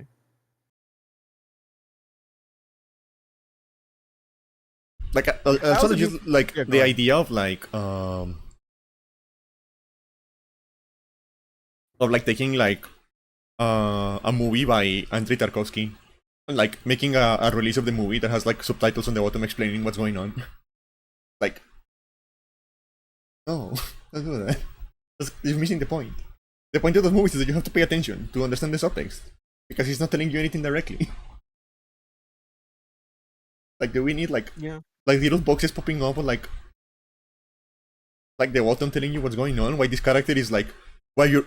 Do we need a box on the bottom explaining you why you're going to spend 10 minutes watching this guy try to get a candle to the other side of the road without like it going out? No, you need to understand the meaning of that. Why he's doing that. You need to pay attention. That's the point. That's the point. And I think that's one of the like main issues like nowadays is that people just don't want to pay attention. People are just like, It's very tough because like so many I get into this problem too where it's like you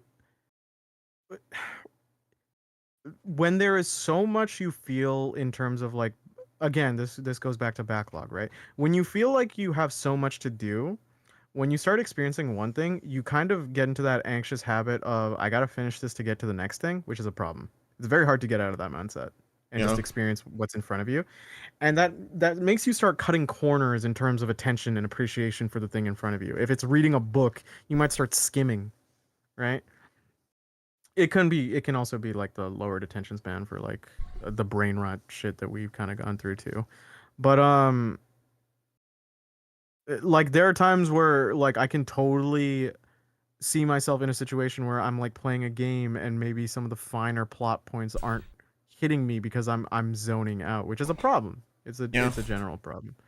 I have tried correcting it in what I do is like I start taking notes on like I treat it like the best parallel I can get is like after a session like I just write notes of what I experienced and like okay. Partly because of the podcast, partly for conversation, partly so I don't forget. Because there are times where like I played a game or I've watched an anime, and then like 15 years later, a friend of mine watches or plays it, and then they give me notes. I'm like, oh shit, I forgot most of this. yeah. No, like there's another problem there, and like I'm going to say it is like there's a lot of games with like interesting premises that are just like written very badly. Like there's a like Yeah. video games are not written particularly great in general. As like a general rule, there's some really good ones, some really standout ones, but video games don't really have like great writing overall. We're still like very stuck on the like games in general, like especially like the bigger budget ones are still stuck on like the like mass media PG-13 action movie kind of writing. Uh, and the games have this need. I don't know why. There's like this perception on like games that like the longer something goes on for the better it is. So there's a lot of games that have just like a bunch of fluff, a lot of like wordy stuff that doesn't need to be there. Which is like why a lot of like the best stories recently are like from like shorter indie games that don't feel the need to like just have like exposition or like extra character doesn't do anything or like stuff like that. So there's also like a problem with like it's kind of hard to engage with video game stories sometimes because the writing is not that good overall in the industry as like a general rule. It isn't bad the way it used to be, just like okay, you know, it's kind of there. Mm-hmm. So I kind of like because like when you write when you read again like going back to like Cormac McCarthy when you're reading something by him it's hard to like keep track of everything you're like sometimes you need to like read a conversation again because he doesn't use character tags so you need to like read a conversation a couple of times to like understand who even is speaking. Yeah, I think that's Uh, also a tough thing for a lot of people is the idea where you have to review what you just like input, right? yeah, Because people just kind of want to progress and go forward, but yeah, without really like culminating like and reviewing what they've just experienced. Because the problem is like, especially with games. Oh, my bad for cutting you off, but it's just like with games and shows that you binge, people forget the human brain only has so much time to process it. So if you're just binging, you do need intermittent periods to actually kind of process what you just experienced, yeah. to actually retain the memory, right? So, yeah. Yeah, but like the thing is like it's kind of like okay, it's kind of like more engaging to do that when one sees books because the writing is so good that you kind of like are willing to like go through that to like understand it because it's like the core premise like and the hook and the characters are so engaging that it's like Yeah, I'm okay with having to reread some stuff. I'm okay with having to like put all this concentration in here. Games don't have that kind of writing. I don't know. They don't. They don't have that kind of like immediately engaging like hooks and like themes and like stuff like that. It's just like, yeah, Well, because they should, they don't have to. That's the thing. It's like games get into this really sad situation where they have to be compared to like their sister mediums, but like they don't. They're not them. It's why like I've had that situation where someone goes like, "Oh yeah, it's like I want this and this," but it's like I want to play this game or whatever, but like I don't like doing gameplay and I'm not a big gamer. It's like then just read a book that's an equivalent, or just watch a show that's an equivalent, or just watch the Let's Play. Like because a game's different. Again, it has engagement. So yeah. yeah, it doesn't have to have the writing. Because people also, I think it's also like the annoying thing of a bunch of directors they've gone who've there are a bunch of directors who one of the most infuriating things I think is like the kind of like director that disrespects the medium that they're in, where Yeah. it's like clear they want to make movies, but they're like, oh, I'll just settle for games. And it was like, Mr. if you David do that, Cage.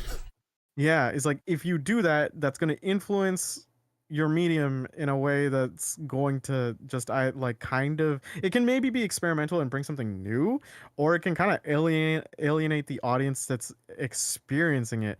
If you're if you're just going and going like I'm making a game, but not like stinky games that you stinky game players play, just like it's more like a movie. You just sit down and go like, well, why wouldn't I just watch a movie? Yeah. Or why wouldn't I watch a show if your plot is that long or etc.? Yeah, that I also want to annoys play me a a lot. game. That also annoys me a lot. And like every now and then you see a Kickstarter or an indie game that is like like billing itself as like we're making a turn-based RPG for people who don't like turn-based RPGs, and he's like, shut the fuck up. If you don't like turn-based Yeah, RPGs, don't make one. then why would you play? Yes, I get it. I totally get every time I see that, I go I just kind of I don't roll my eyes. I just groan because it's just like If you don't like them, I why don't are get you it. making one? Why are you making them? And they're usually pretty bad. Because like, it's what? Yeah. If you don't like a genre, you don't understand what makes it good. It's just like yeah, that I suppose it in some ways not. But it's just like the problem is like if you're going like we're making X that for people who don't like X, one, you're trying to upsell to an audience that already dislikes it. And two, you're probably going to like water it down so the people who do like the genre aren't going to enjoy it Yeah, because they're it's going going to be to, if they technically even check it lacking. out because they feel disrespected by you. Yeah. And even then, like you can swallow it. Like sometimes like I've seen that and I go like, "Oh, maybe it's not like an ire thing. Maybe it's just like trying to get people into it and then stuff like that." But the problem is like since you've simplified it into this thing, any vets in the genre are just not going to be too interested because it's not going to be technically interesting. Not unless you do something like experimental and that's kind of unique, but usually they don't. So uh, that audience is kind of like miffed. Then like you have the people going in and they already know that they don't like RPGs. They're already intimidated by RPGs.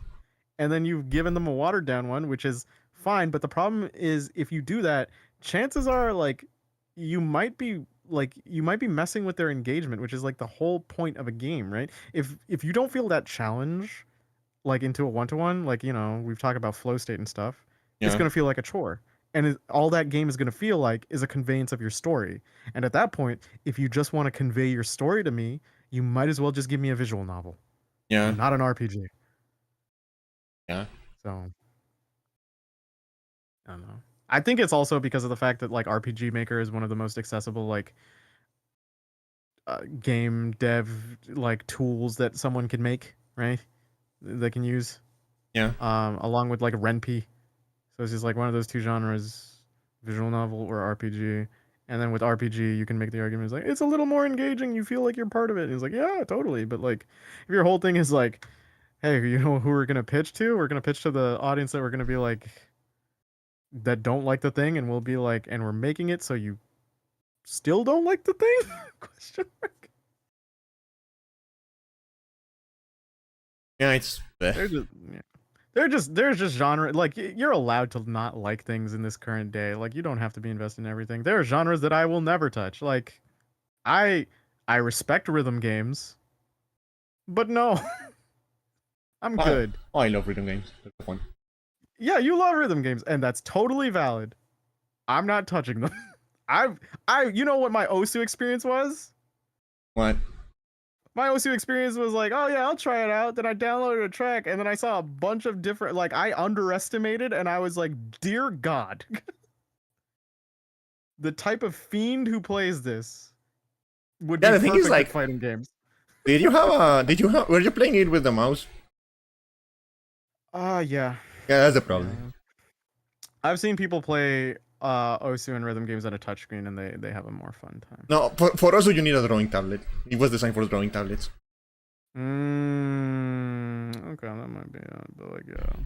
I think the closest thing I could get to a rhythm game is if you bought me like a DDR pad or something, and I'd be like, sure, I could maybe do that, but Also, I don't know why I should probably look videos of these, but also it's like the only game on PC I know of that has like a native driver for Wii controllers, and you can play it with like a Wii controller. that's pretty rad. That's pretty rad.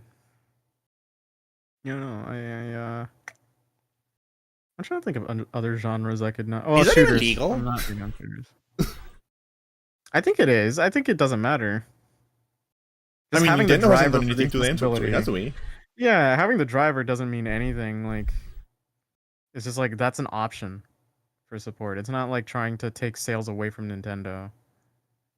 And also, it's a Wii controller out of all of them, at least.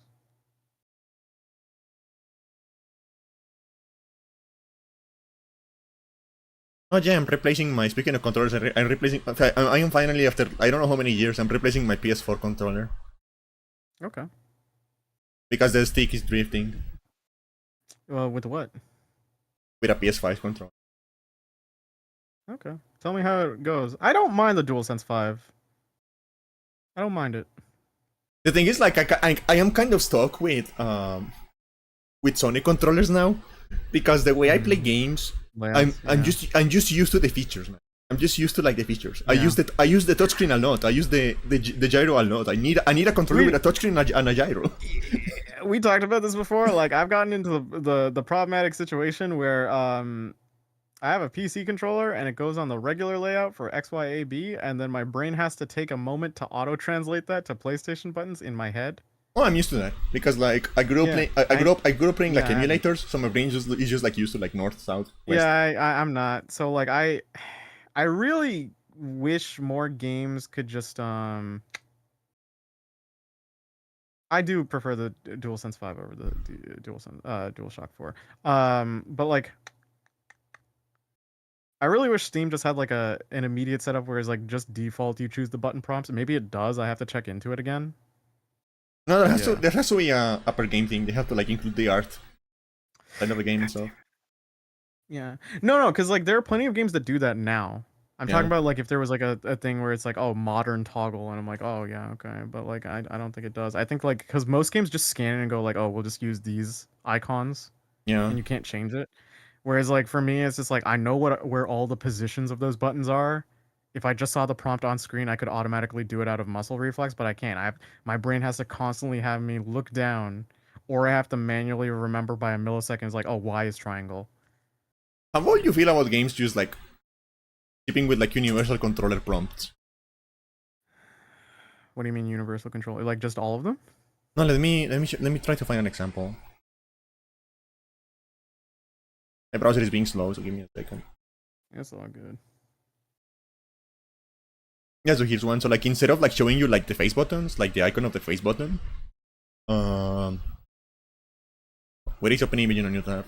I fucking hate because I almost never use Chrome. I only use Chrome when I'm streaming because some extensions for streaming were better on Chrome. Like I'm kind of like not used to like where the shortcuts are.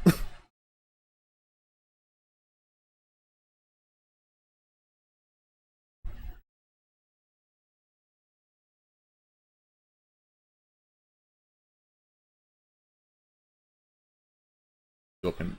I really wish OBS would let you just like paste, because you know how you can have like an image on your clipboard and paste it in like a document or something like that? Or like on a Discord chat. Like you can click copy an image and paste it in Discord without having to like save it and stuff like that. I really wish OBS that you do that. You cannot paste an image on OBS and it annoys me. What I mean by universal controller prompt is like something like this. So like instead of having the letters, you just have like the little like instead of having like the X, the Y, is the X or the Y and the square and the triangle, you have this. Oh, I don't mind that. Yeah, I think honestly it would be like the easy solution. I actually don't mind that because it's easier out of muscle reflex. Yeah, just hit the one on top. Doesn't matter what you're using, just hit the one on top. Yeah, no, that's like way better. If I ever make a game, I'm using these. I just like them more. I've never. I think I've played a Switch game that had that, but not. Yeah, no, like I kind of need to like keep using Sony controllers because I need the touchscreen or the touchpad. I need the gyroscope because of the way I play games. I'm very used to that. Like I play a lot of games that are like meant to like for like mouse and keyboard with like the PS4 controller using the gyro and the touchscreen to like bridge the gap. Because I'm going to be honest, I personally think that aiming with the gyro is a little bit more comfortable than aiming with the mouse. The problem is that most games don't support that natively, and the ones that do it poorly. So you kind of have to like hack it, like by pretending the gyro is your mouse. But once you like configure it properly, I think it works a little bit better with the mouse. I don't know, maybe it's just my hands being like finding that kind of movement more comfortable, but I think it's that's the same reason I think like the best version of like the original Resident Evil 4 is the Wii version. Like I know there's like the PC version with like the HD mod and stuff like that, but in my mind, like the best way to play Resident Evil 4, like the original version of the game, is on the Wii. Because the aiming with the Wiimote is just like fantastic on that game. And it feels better than aiming with a mouse, it feels better than aiming with a controller. That's my hot take for the day. The gyroscope is better than the mouse for aiming.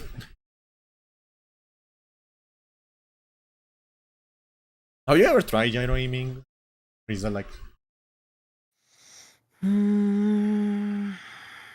With gyro? yeah, with the gyro? I don't think so. I don't play too many games that implement it.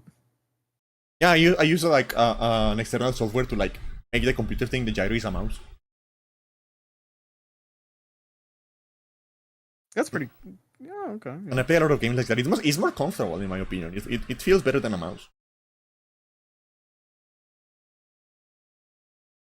Yeah, but this controller, like, I don't even remember how old this controller is. I had it for like 5, 6 years, maybe more. The stick is drifting, so I kind of need to replace it. And I sold one of my old CPUs, so I can like have the money to replace it.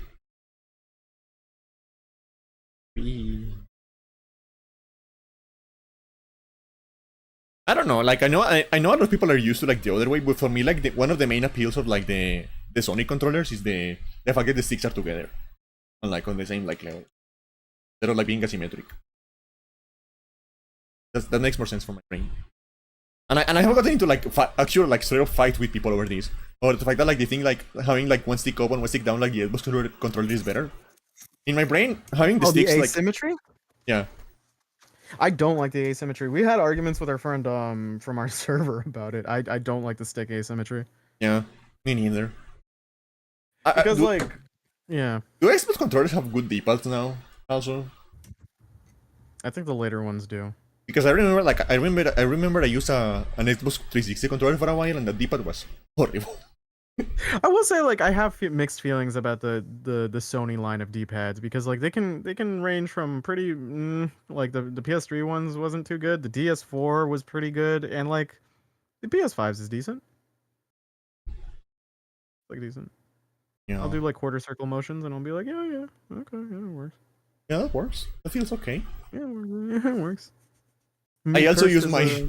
I hope the headphone jack works on the PS5 controller because I'm kind of using my PS4 controller as a the cable for my headphones is a little bit too short, so I'm kind of using my PS4 controller as like an impromptu like extender.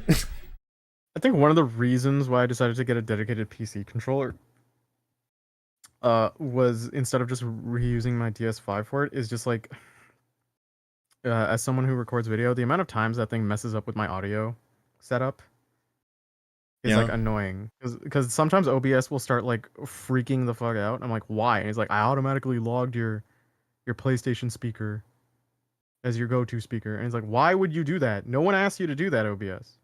Cease. I wonder if someone has like, because like think about like the speaker on the Sony controllers is that like some games support it. Yeah.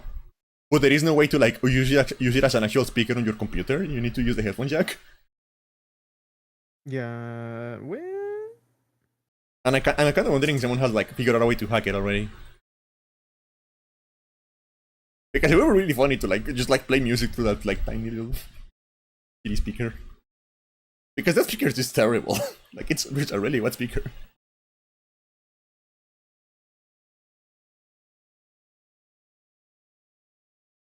Let me Google that. What's your favorite controller that you've ever used?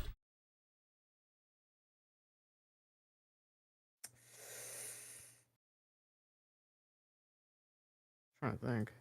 It might actually be the DualSense. Like I feel like I'm being a little blasé on it, but the thing with like a controller is like I get really impressed for the first point of it, and then I'm just like, yeah, it's just like a second body part. Yeah, Like it the works. DS4, yeah, the DS4 I really like, but then when I went to the DualSense and then I went back to the DS4, I'm just like, oh, the DS4 is like way lighter than I thought it was. And then I went back to DualSense. I like a little weight to my controller. The Xbox line isn't that I'm not that big on the Xbox line. I don't think I've ever really liked a Nintendo controller. Yeah, I will say though, for racing games, like I will give this to like Microsoft. For racing games, the triggers on the Mm, Xbox One controller are fantastic. yeah, you're right. You're right. I haven't tried an Elite controller outside of the Xbox Elite controller, and I was very impressed by it. I really do want to see what the PS5 Elite ones are like, but I don't want to I don't want to spend that money. I just kind of want to get my hands on it and get a Yeah, good feel for it. That's all. yeah. I feel like the triggers But on yeah, the it might on be DualSense. the triggers on the Xbox controller have like more. They are heavier, but I feel like for racing games that works better. Because I feel like the triggers on the PS4 controller are like too flimsy. You know what I Mhm. mean? They're too light. You don't need a lot of pressure um to like pull them, and they don't have like a lot of like resistance. So that makes them like that's not as great for racing games, because for racing games you kind of need the resistance to like help you like moderate like how hard you're pulling. You know? Yeah. Although I will say I have used like a PS5 controller to play a game. I don't remember the name of the game. I think it was Pacific Drive. Uh, and you know how like the PS5 controller has like fancy triggers that have like vibration and like dynamic resistance and stuff like that. Yeah. And it actually works really fine on that. That's probably like the best experience I had like playing a driving game with a controller, because of the like way the resistance on the triggers work. But the problem is that like, because there is like a driver feature, it has to be implemented per game, and a lot of games don't support that. So that's the main problem with that. So maybe there's like I need to Google that, see if maybe there's like some sort of like tool or something like that allows you to like set a constant resistance value for the triggers to make them heavier. I don't know.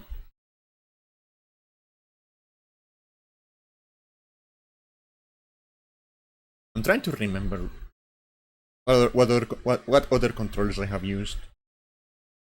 I remember I had like for the longest time I had like one of those shitty like, you know, the controller that like they used to like kill all those rich people in the submarine. The Logitech. Yeah, I had one of those for like the longest time. That was my I controller mean, for like like, 7 8 years, and they're bad. They're really bad.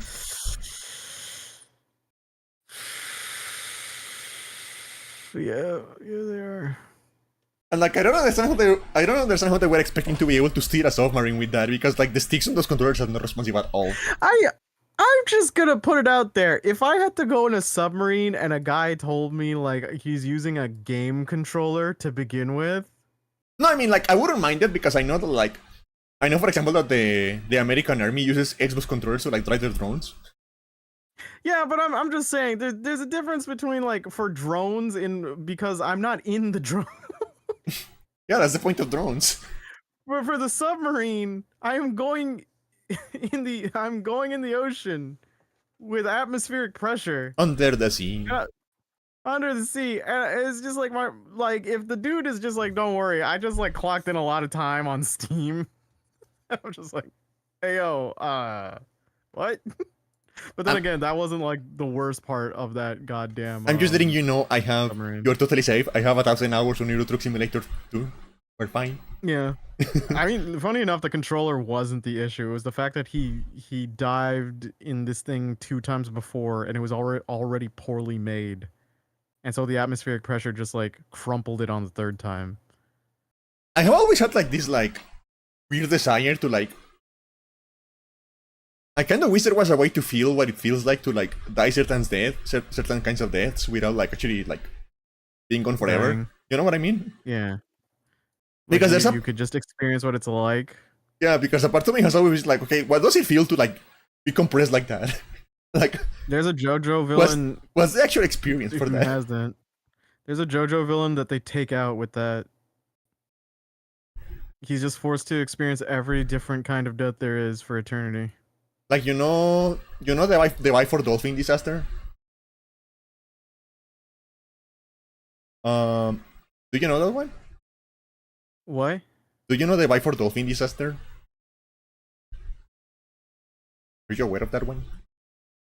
Or do you not watch as much videos about people dying as I do?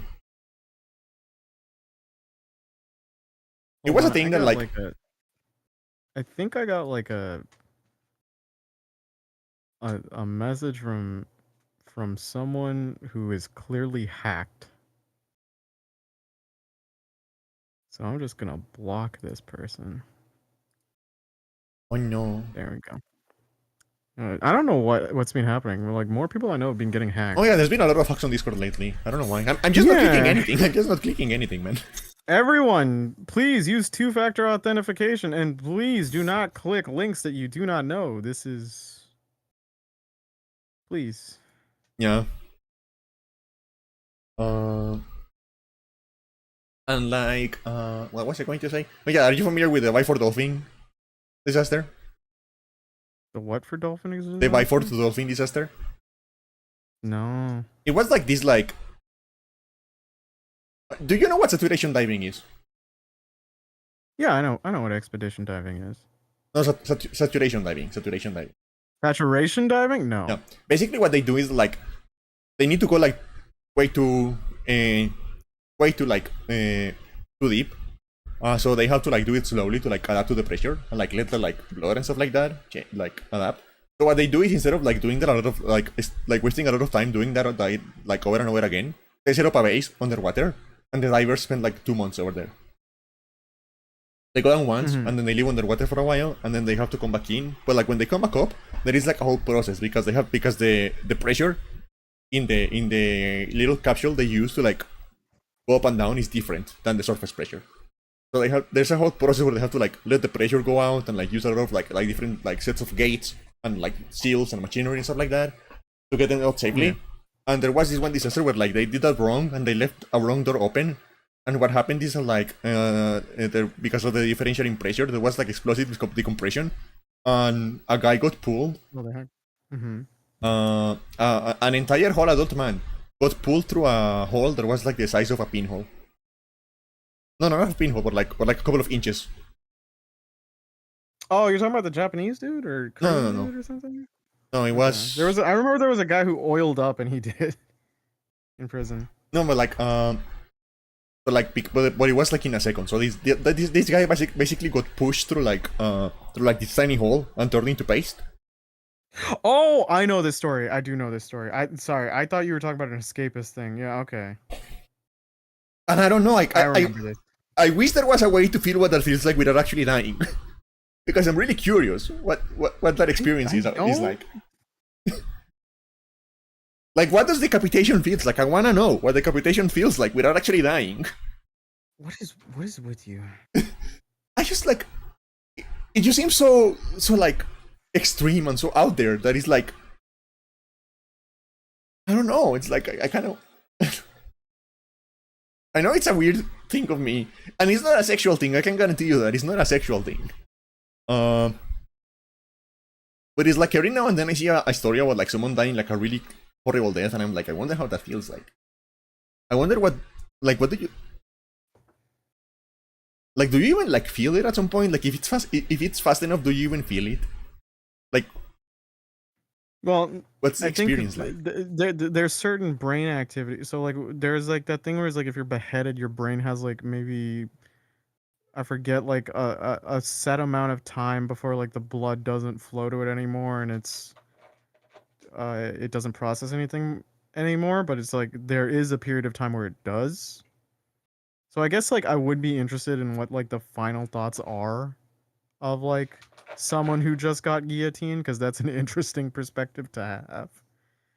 But Yeah. yeah. What?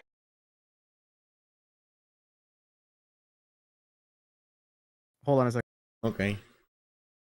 I just want to be explosively decompressed ones, you know. I want to be set on fire once and see what it feels like without actually dying.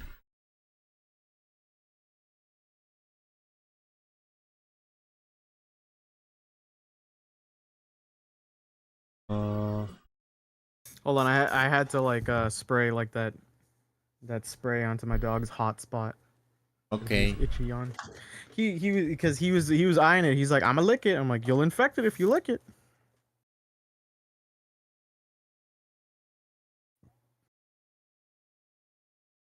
Yeah, no, I don't think I have the morbid curiosity of experiencing those types of deaths. I feel like that would warp you. Yeah, I That'd be don't know. terrifying.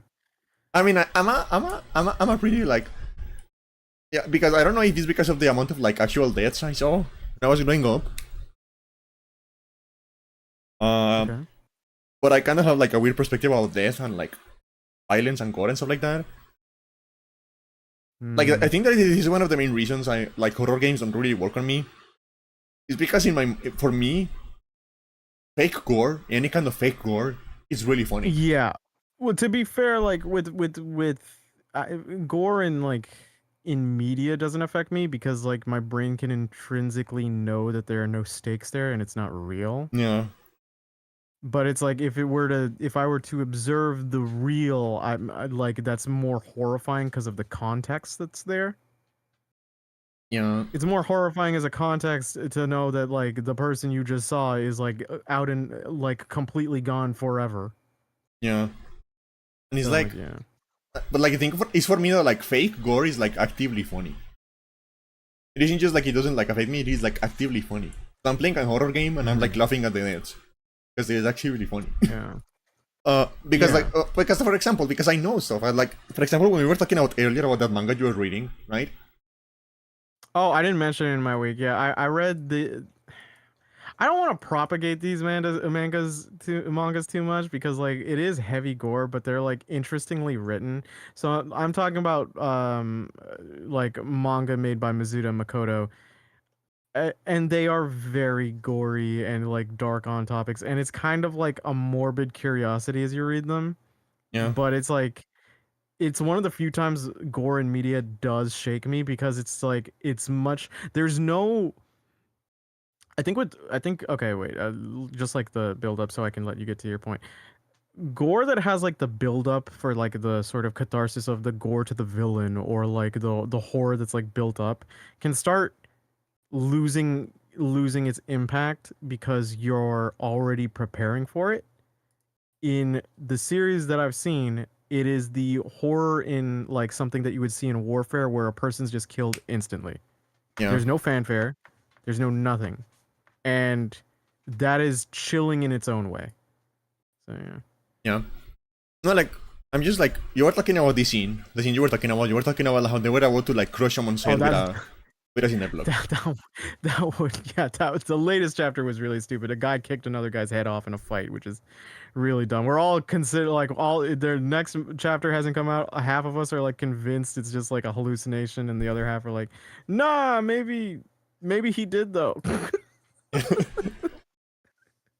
No, but like, I was just thinking when you were explaining that scene, I was just thinking like, if that actually happened, if that actually like hit that guy head with a cinder block.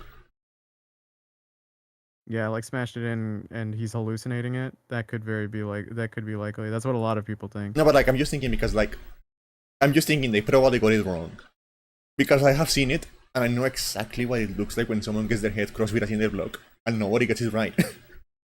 Hmm. And that is a I don't problem with wanna like a lot I of wanna fake gore for me. That I know how the real thing looks like, and it never looks like that because I have seen it. Okay. And it never, so it doesn't get to me because I have seen it and it doesn't look like that. This is a joke. This is funny. Hey. Alright. Anyway. I will see the thing with the cinder block. I didn't do it myself. Of course not. I feel like I have to clarify. I don't know if there's any police watching. You never know. Never know. You never know. Well, like, where were we going with this though? Like, how did we end up here? My desire to feel what it feels like being decapitated. We were talking about that. Well, it's like the one that ironically the scene that I remember is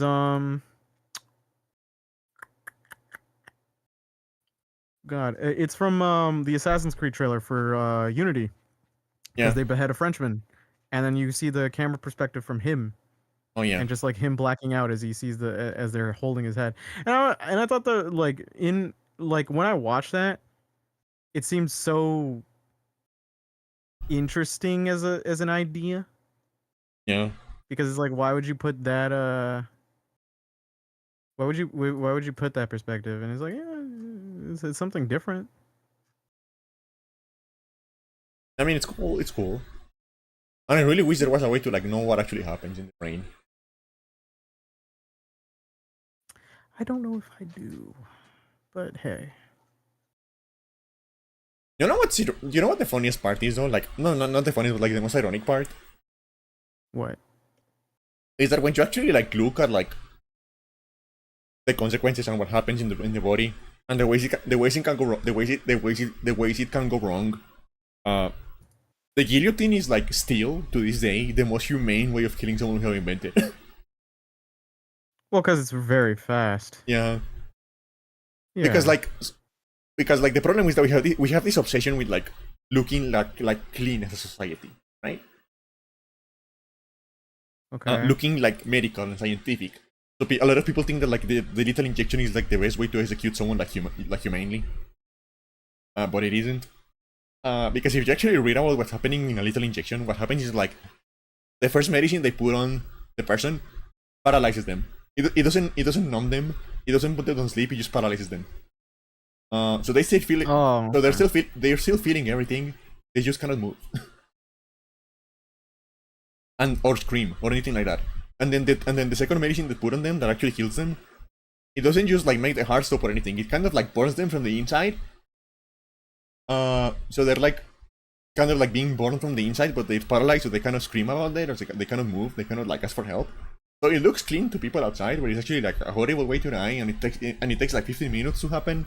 And through all of those 15 minutes, you are just like feeling like you're burning from the inside, and like your veins are exploding. But it looks clean. It looks medical. So people assume it is the best way to do it, right? It is like the most humane way to do it because it looks clinical. Like comfort for the observer, not for the one who's experiencing. Yeah, I can see the sort of like thing here. When the fact of the matter is like if you really want to like do it, like we can get into, there's a whole other debate about whether we should like actually be executing people to begin with. That's a whole other debate. But if you want to do it like with the least amount of pain cost, you need to get a guillotine. Because that's the one with like the least failure rate, with like the smallest failure rate and like the fastest effect. But it looks ugly, so we don't do it anymore because it looks ugly, and we're too obsessed with the way stuff looks. No, it's so gross. I just say we offer them to the sun god. Then the harvest will go very well. We will have this many potatoes this season. Exactly. Do you know that story about that lady? I don't remember the country. I think it was Thailand. They were going to like execute a lady, and they do it with like a shooting squad over there. So they do it, and they put like a target on top of the heart, right? So to have the soldiers aim for. Yeah. Uh,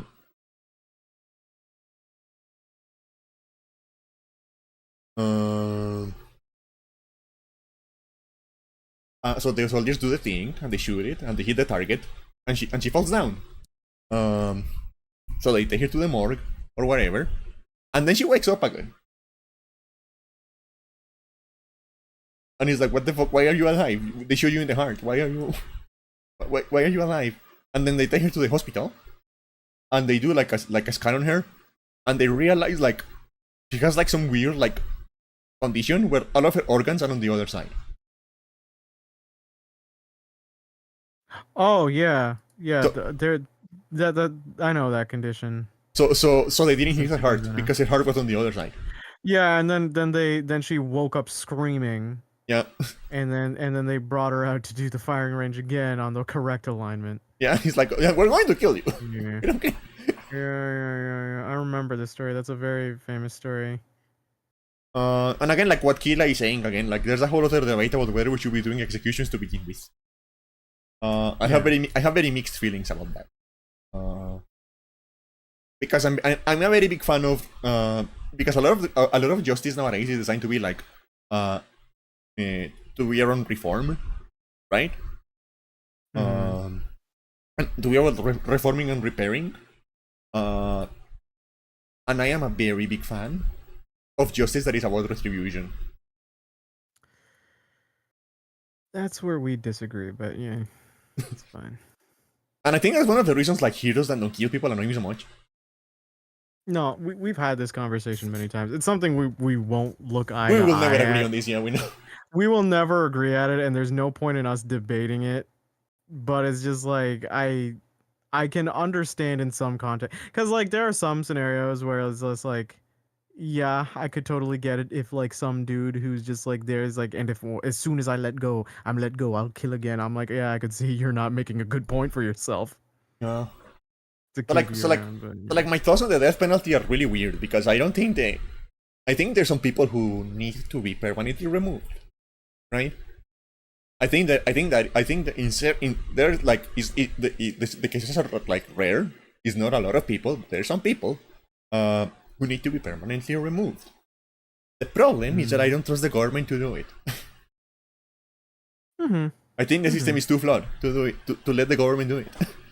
We need to like figure something else out. And I don't have the answer to this, but we need to figure out a way to make sure we don't get anyone accidentally. Which that is the main problem. That is the main problem. I've always seen it.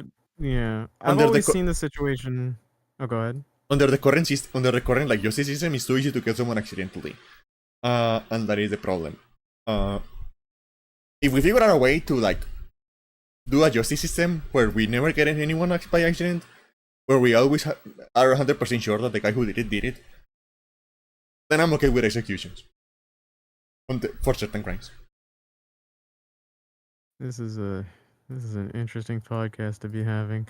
I've always considered like a situation where it's like there has to be like a firing on all cylinders in order to like be effective. It's just like we have to have like proactive engagement and understanding like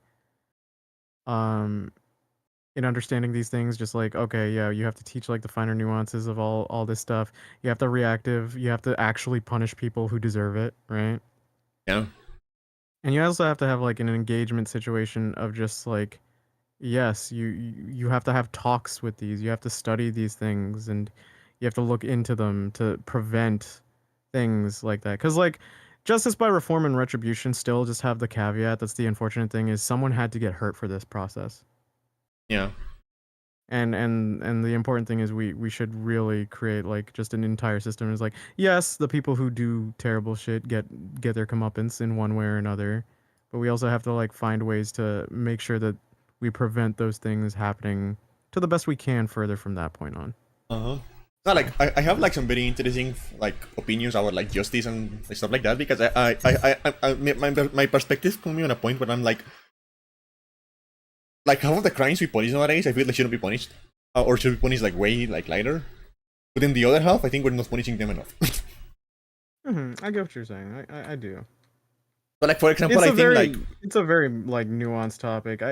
Yeah, it's very hard to articulate. I think without like, I feel like we can't cover like the depth of it in totality, right? Like it's so weird. Yeah. No, yeah, that's an entire like college career in like justice and like politics and stuff like that, and like an entire Like, dissertation and PhD paper. Yeah, because you can only scratch the surface. It's why law is like an ever evolving system, right? Yeah. It's just like For example, like I have this very controversial opinion. Some people in my family don't like it, but I believe we should eliminate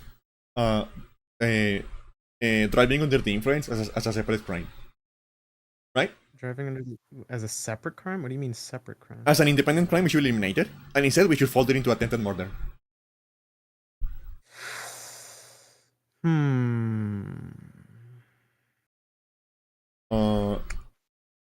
Because by getting into a car while drunk or while high, that's what you're doing. Yeah.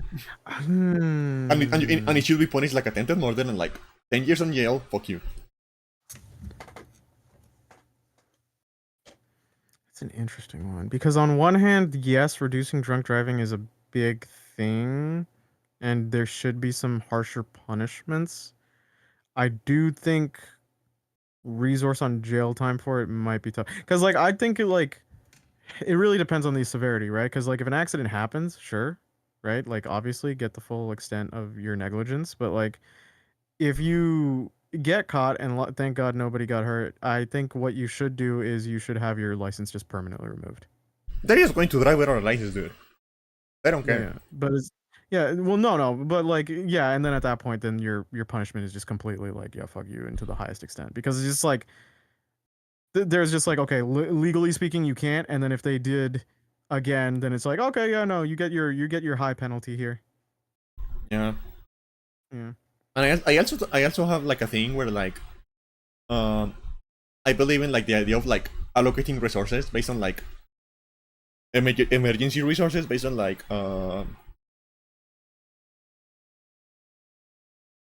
whose fault it is basically. So the example I always give is imagine there is like you live in a small town and there is only one fire truck and there are two houses on fire, right? But then you look into it. Then you look into it and you realize one of the houses is on fire because of some like accidental stuff, some like faulty wiring or something like that, right? The other house is on fire because the owner was playing with fireworks.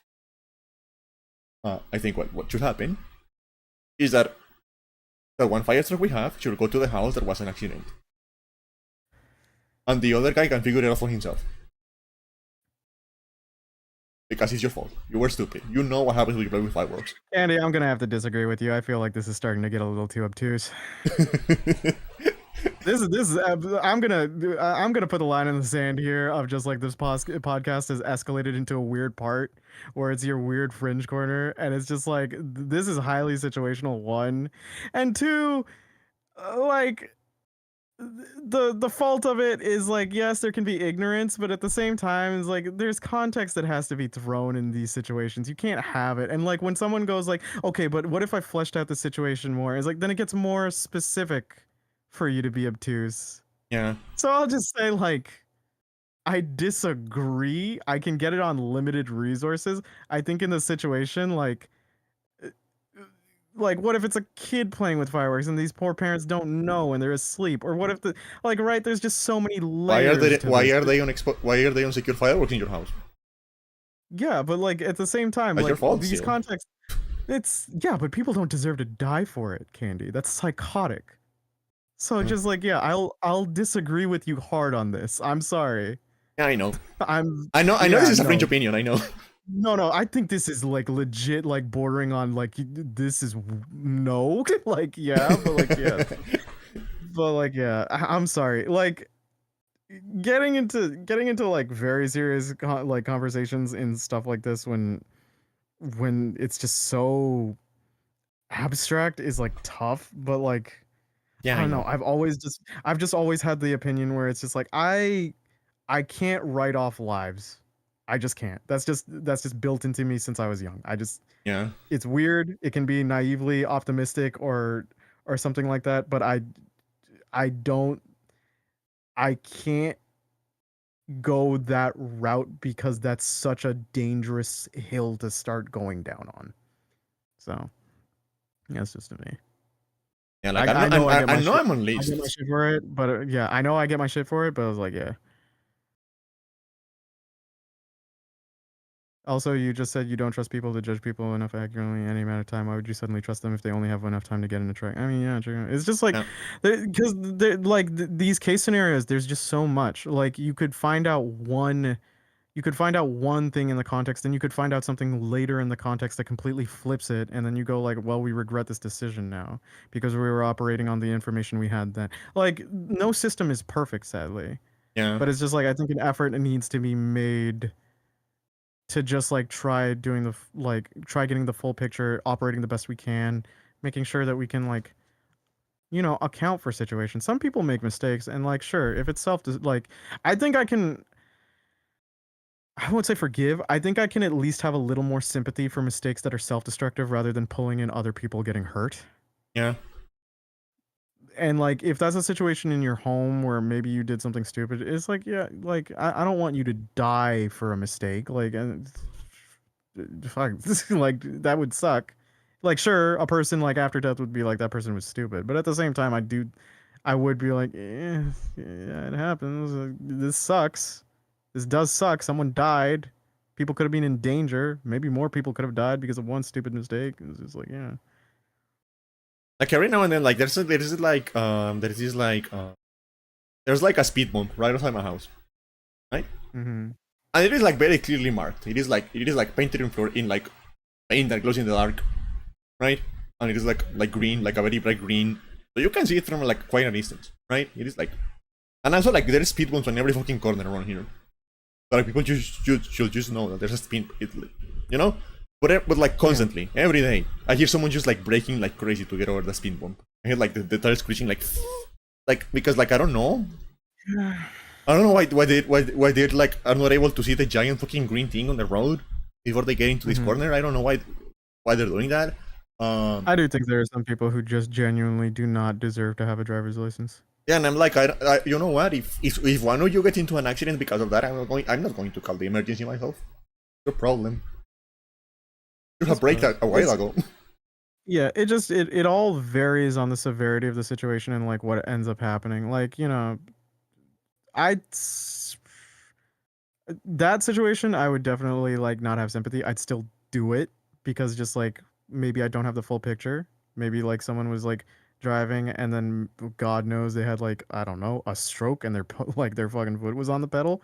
I don't know. Best to just like kind of do it, see what's going on. But like yeah, because again, I'm operating on limited context is what I'm looking at in a Yeah. lot of situations. There are some situations where you can look at it flat out and go like, yeah, no, that's bad, and then you do what you have to. But like, yeah, I don't. I try my best not to assume on some situations, but it can be hard. Like human biases, like they're just kind of baked in. They'll happen. It's very hard for us to fight like our own confirmation biases. Yeah. So yeah.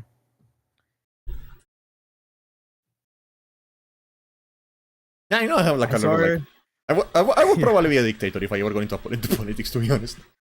Oh my god. I'm sorry for the route this went, everyone. We started off with what did we start off? We started off with karaoke and then this. Yeah. Yeah. We can talk about how hot Chiego is again, I guess. How what? How hot Chiego is. Or Yeah, Chico, how do you pronounce that? I don't know. I can't believe it. Uh, she had siblings and they're all also super powered But not as and they're all like different colors. yeah, but they're not as hot, No, so I don't care. yeah, no, they're all kind of losers. But the funny thing is like It also just shows like the good light of Shigo because Shigo like stole all their powers and she's like, now I have the power and like and then she loses and then Draken calls her out on it. He's like, you purposely failed. And she's like, no, I didn't. He's like, you love your brothers. You dork. And then she just like blazes her hand as usual. He's like, you want to keep talking? He's like, no, I'm sorry. Oh my god, I'm looking it up and now they're called Higo, Migo, and Yeah, they are Wigo. Migo. Yeah. I remember. That's so fucking lame. No wonder they're losers. Migo was the narcissist brother. Higo was the blue brother who was like buff and like the the leader, but he's like the classic kind of Superman stereotype. And then Wigo, is it Wigo? Yeah, They're the twins that can duplicate, I think. that's so fucking lame, dude. Yeah, it is. Then again, when you really kind of dissect it, she's the only female sibling, and her name is Shigo. Yeah, So when you look at her name, because like she's introduced as that, it doesn't fit in your head until you inspect the other names, and then you look back at her and it's like, yeah, your name is also kind of dumb. yeah. You're just lucky it sounds better, but like, You're lucky it rolls off the tongue. You're lucky you were the one that was introduced first. no, I think it is the one that sounds better. I think Chico just sounds better. I don't know. I think Higo sounds like He-Man. It's like I wouldn't bat an eye, but it's just like Wigo is pretty dumb, and Migo just sounds Like a slur. well. Kind of, yeah. That's like a slur. Yeah, it does. I mean, there's a band that's called the Migos. Yeah. It reminded me of this TikTok I saw yesterday. I don't know why. Did you see it? I posted it on the jam on the Discord. The one that is like, you can't tell me anything you're insecure about. I wish I wasn't this fat. Well, your nickname is Gordito now. That's your nickname forever. It means fat in Spanish. Oh my god, that sucks. That sucks. How dare you? How dare? I trusted you. That's your nickname forever now. That's so messed up. And that's the thing, like, as a Hispanic, I can confirm that is true. Like, nicknames never go away. Whatever nickname they give you when you're like 14, it never goes away. Like, I had pretty bad acne when I was a teenager, and I'm still pizza face. I'm still pizza face on my family.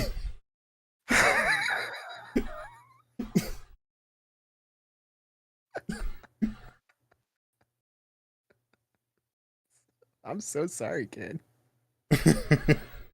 Like, those luckily, the nicknames never go away. You know what? I got racist ones when I was younger.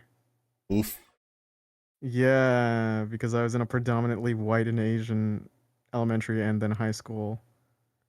I got such as Packy-chan. That was a good one. Turbinator. I don't even wear a turban, so that one was also weird. What else? No, those are the ones that stick out in my head the most. My family's nicknames are just calling me Nick. Yeah. Or like Nikki. No, around here is the family that gives you like the what nicknames. Okay. You cannot show any weakness at family gatherings, otherwise you're never escaping that. Yeah, you got to be careful with that, because you have to live with those folks for most of your life. Yeah, just whenever you have a family gathering, you have to like prepare. You have to have a script. You have to like make sure you're like getting everything. Because whatever happens there, you're never escaping it. Yeah, because they'll remember. They'll tell you stories of you embarrassing yourself when you were 5, and you're like, please stop. Yeah, if you have children and you take them to your grandma, she's going to tell them that. You prepare to lose all authority. Yeah, she's going to You will lose every single shred of respect that you've ever had. Yeah, she's going to tell them every single embarrassing story you have. Every single and every single nickname you have, and every single like. And if you get drunk at the family gatherings and do something stupid, everyone is going to know that forever. My mom would absolutely destroy any credibility I have to my kids. She'd just tell them how much of a doofus I am. I'd be like, God damn it, now I'll never have leverage. Yeah. You gotta be careful. That's the big danger of like taking. Yeah, that's the big danger of taking your kids to like an ethnic grandmother. I mean, I've said it before. The likeliness is I'd probably be part of an interracial marriage. Yeah. So like I just hope my mother-in-law is cool because I know my mom isn't. I love her, but oh my god, I'd be so cooked. Your nickname is Gordito now. That means I've fat in talked. Spanish. I've said it before. It's just like because like I am so. It is an interesting situation where like I've grown up with my culture. I'm a black sheep to my culture. Yeah. I do not ever want to marry into my culture because I already have one brown family. I don't need to. I have a large brown They're family. big I am enough. cool. They're big enough. I would marry any other culture and I'd be cool because I need what is the equivalent of a getaway home from my culture. I'd be like, I'm sick of you. I'm going and seeing what my Chinese in-laws are up to. And then I'd go there and then they'd insult me probably in their native tongue, but like, you know what? I can at least live the lie. I'd be like, they love me. Yeah. No, no, you need to go to your white people decompression chamber. White people getting angrily sworn at in Italian. I'm like, your Mima loves me. Subtitles are not being kind. Yeah. Subtitles your side they don't. Yeah. Subtitle angrily insulting in Italian. I'm like, she loves me, man. She can't keep her eyes off me. I feel so flattered. Weren't Italians not considered white people for a while? I think I Italians were think like, I think they were kind of blanketed under the Latin American for a while, which was very interesting. Not Latin American as in like your neck of the woods. Like in America, they'd equate like an Italian to a Latino. Very weird. yeah, Yeah. Because like to be fair, you see the tribalism from like the 1940s is like every other white is just like unless you're like an American mutt, they'd make fun of you. Like if you were Irish, yeah. right? Or like Scottish or whatever, they just like they'd take a jab unless you were like a red-blooded American from day one. How do you feel about people? Like speaking, I don't know why I always think about this when I think about Scottish people specifically. I think it's because it happens a lot to them in with Americans. How do you feel about people who have like a grandpa who was like from a country where everyone else is American, Mm-hmm. and then they go back to the country and pretend they're from there? Like, no, no, no, I'm Scottish. I'm definitely Scottish because I had a grandpa that was Scottish once. Everyone else in my family is American, but like, Yeah, our friend Umbra hates that yeah, too. Yeah, to be fair, because like I don't really consider myself very in one with my roots, like the cultural roots. I'm very much a North American through and through. The my grandpa most was I have Scottish like once. yeah, like my grandpa was Scottish once. Years ago, I was Scottish. Um, I I only ever like mention my heritage because of like some funny stuff in regarding to like trivia about me Yeah, when people meet me, but I don't ever really identify as like Southern Asian. yeah, I'm more Canadian than that. It's just like it's just how it is. The only time I feel at tune with like my cultural roots is just like I'll like the food.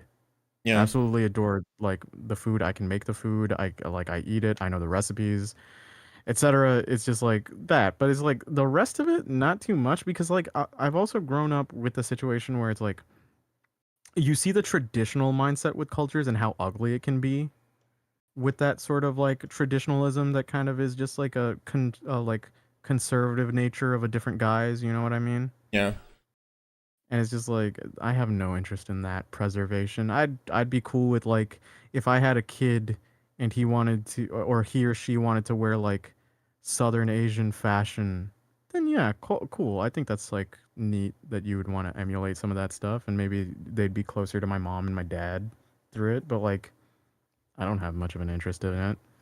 And I can admit to my kid is like you're technically not really like Southern Asian, I guess, unless you were really raised by my mom and you outclassed me in the culture. But like, yeah, Yeah, I think being I from a think it's weird. culture, I do think it's weird.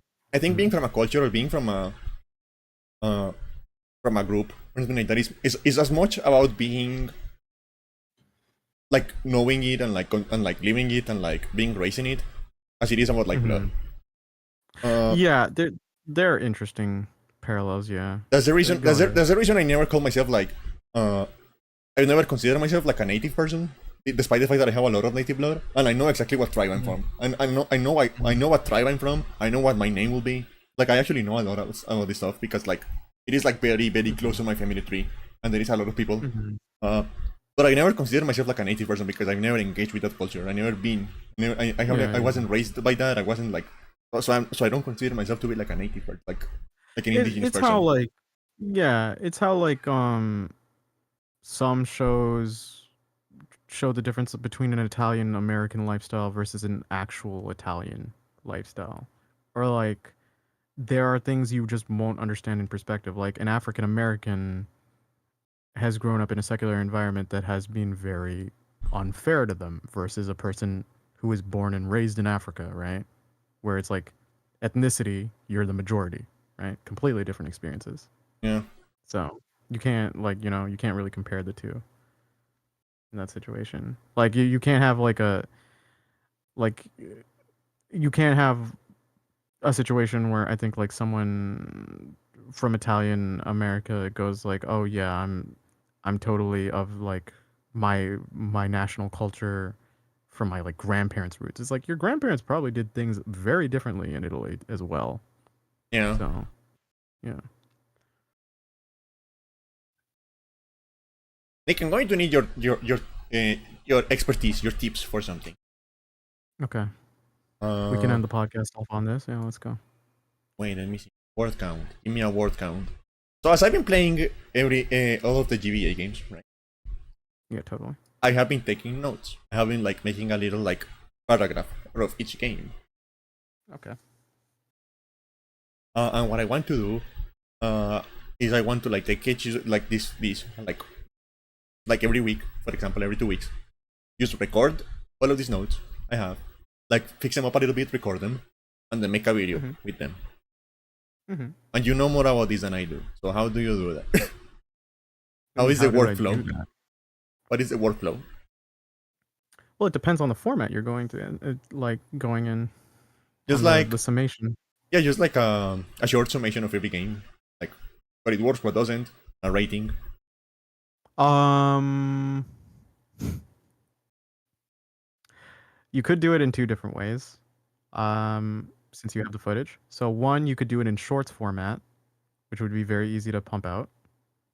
And shorts format would be fine because you wouldn't need the cohesion, and then by the end of it, you could make a compilation of the shorts. I Yeah, think that would be the easiest to produce. The other is you do something slightly more produced, where you would have your sprite in front of the footage, and you could just kind of do like a ramblomatic or a zero punctuation that's really fast, and then give the score. And then like moving on to the next one just immediately, just out of fashion. So yeah. There are different formats you can go about it. You can DM me like the kind of vision you have maybe that you'd want to try into, and I can try helping you with that. okay. I don't mind helping on editing as well, but like with that that would require like VOD back and forth, and we'd have to figure that out. But yeah, I could totally help if you want. Yeah, and that will be a pain because my bots are heavy. Yeah, yeah. So I'd have to really figure as someone who knows like VOD storage yeah. So Like I have done 3 streams of this, and they are like 50 gigabytes. yeah, yeah. People really when you do it, you're just like, oh, my storage is getting eaten up real fast. People like really underestimate how much like it can go because like 1080p 60 eats fast if you're daring and you go 1440p 60 and get ready for that shit to fill up like within like I don't know 10 recordings. Like yeah. uh, yeah, that builds up fast. Like every now and then I look at my hard drive space, and I'm like, why do I have like 100 gigabytes less all of a sudden? And it's like, all right. Yeah. Speaking of that, how It's- much? Because like GBA games are like very light, right? Like GBA games are usually like Mhm. 3-4 megabytes. But because I have so many, I Yeah. wonder how much it is by this point. That is, yeah. In terms of like storage, Not that that much would be actually. interesting. Not that much actually. Only like 150 megabytes so far. That's not bad at all. Yeah. How many games do I have here? 38. I have played 38 games so far. We're making some progress. Let's go. There's 1500, so you know. We're getting there. But Getting there. we're 38 down. 38 down. And you can see more of Candy's Game Boy Advance shenanigans at her Twitch and her YouTube. Follow, see her past broadcast clips and podcasts. You can check out me on my YouTube. I'm in the title. She puts me in the title. It's Yeah. contractually obligated. Check her Yeah. Blue Sky for You organized will thoughts, sue me or if I join her don't.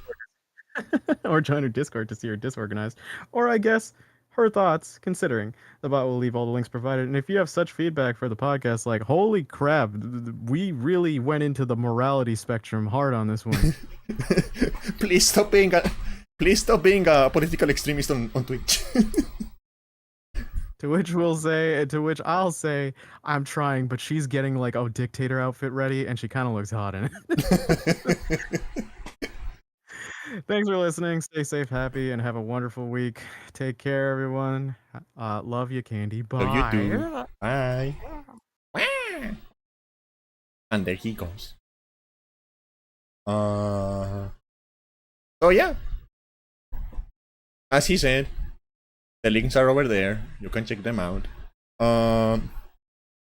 As usual, you know, next week no schedule because I the thing about like it's fucking annoying because I'm studying remotely, right?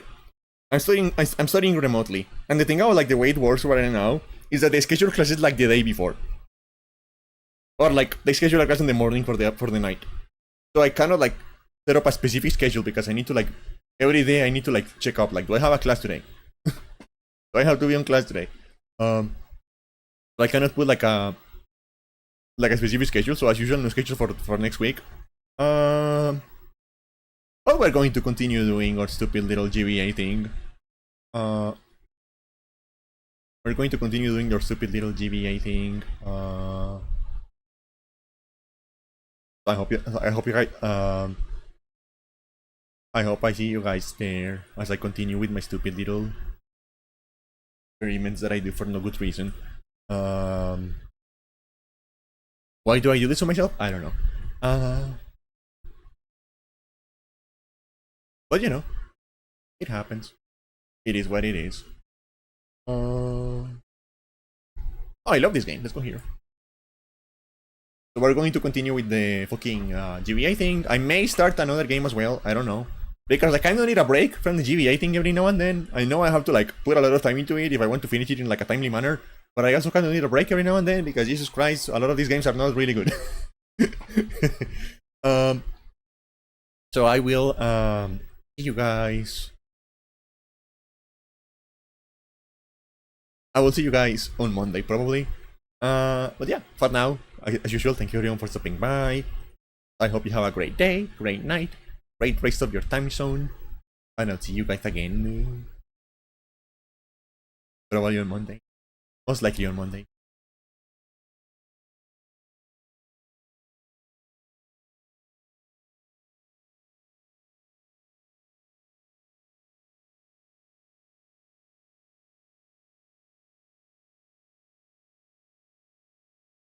Yeah, okay, I'll see you guys. Bye bye.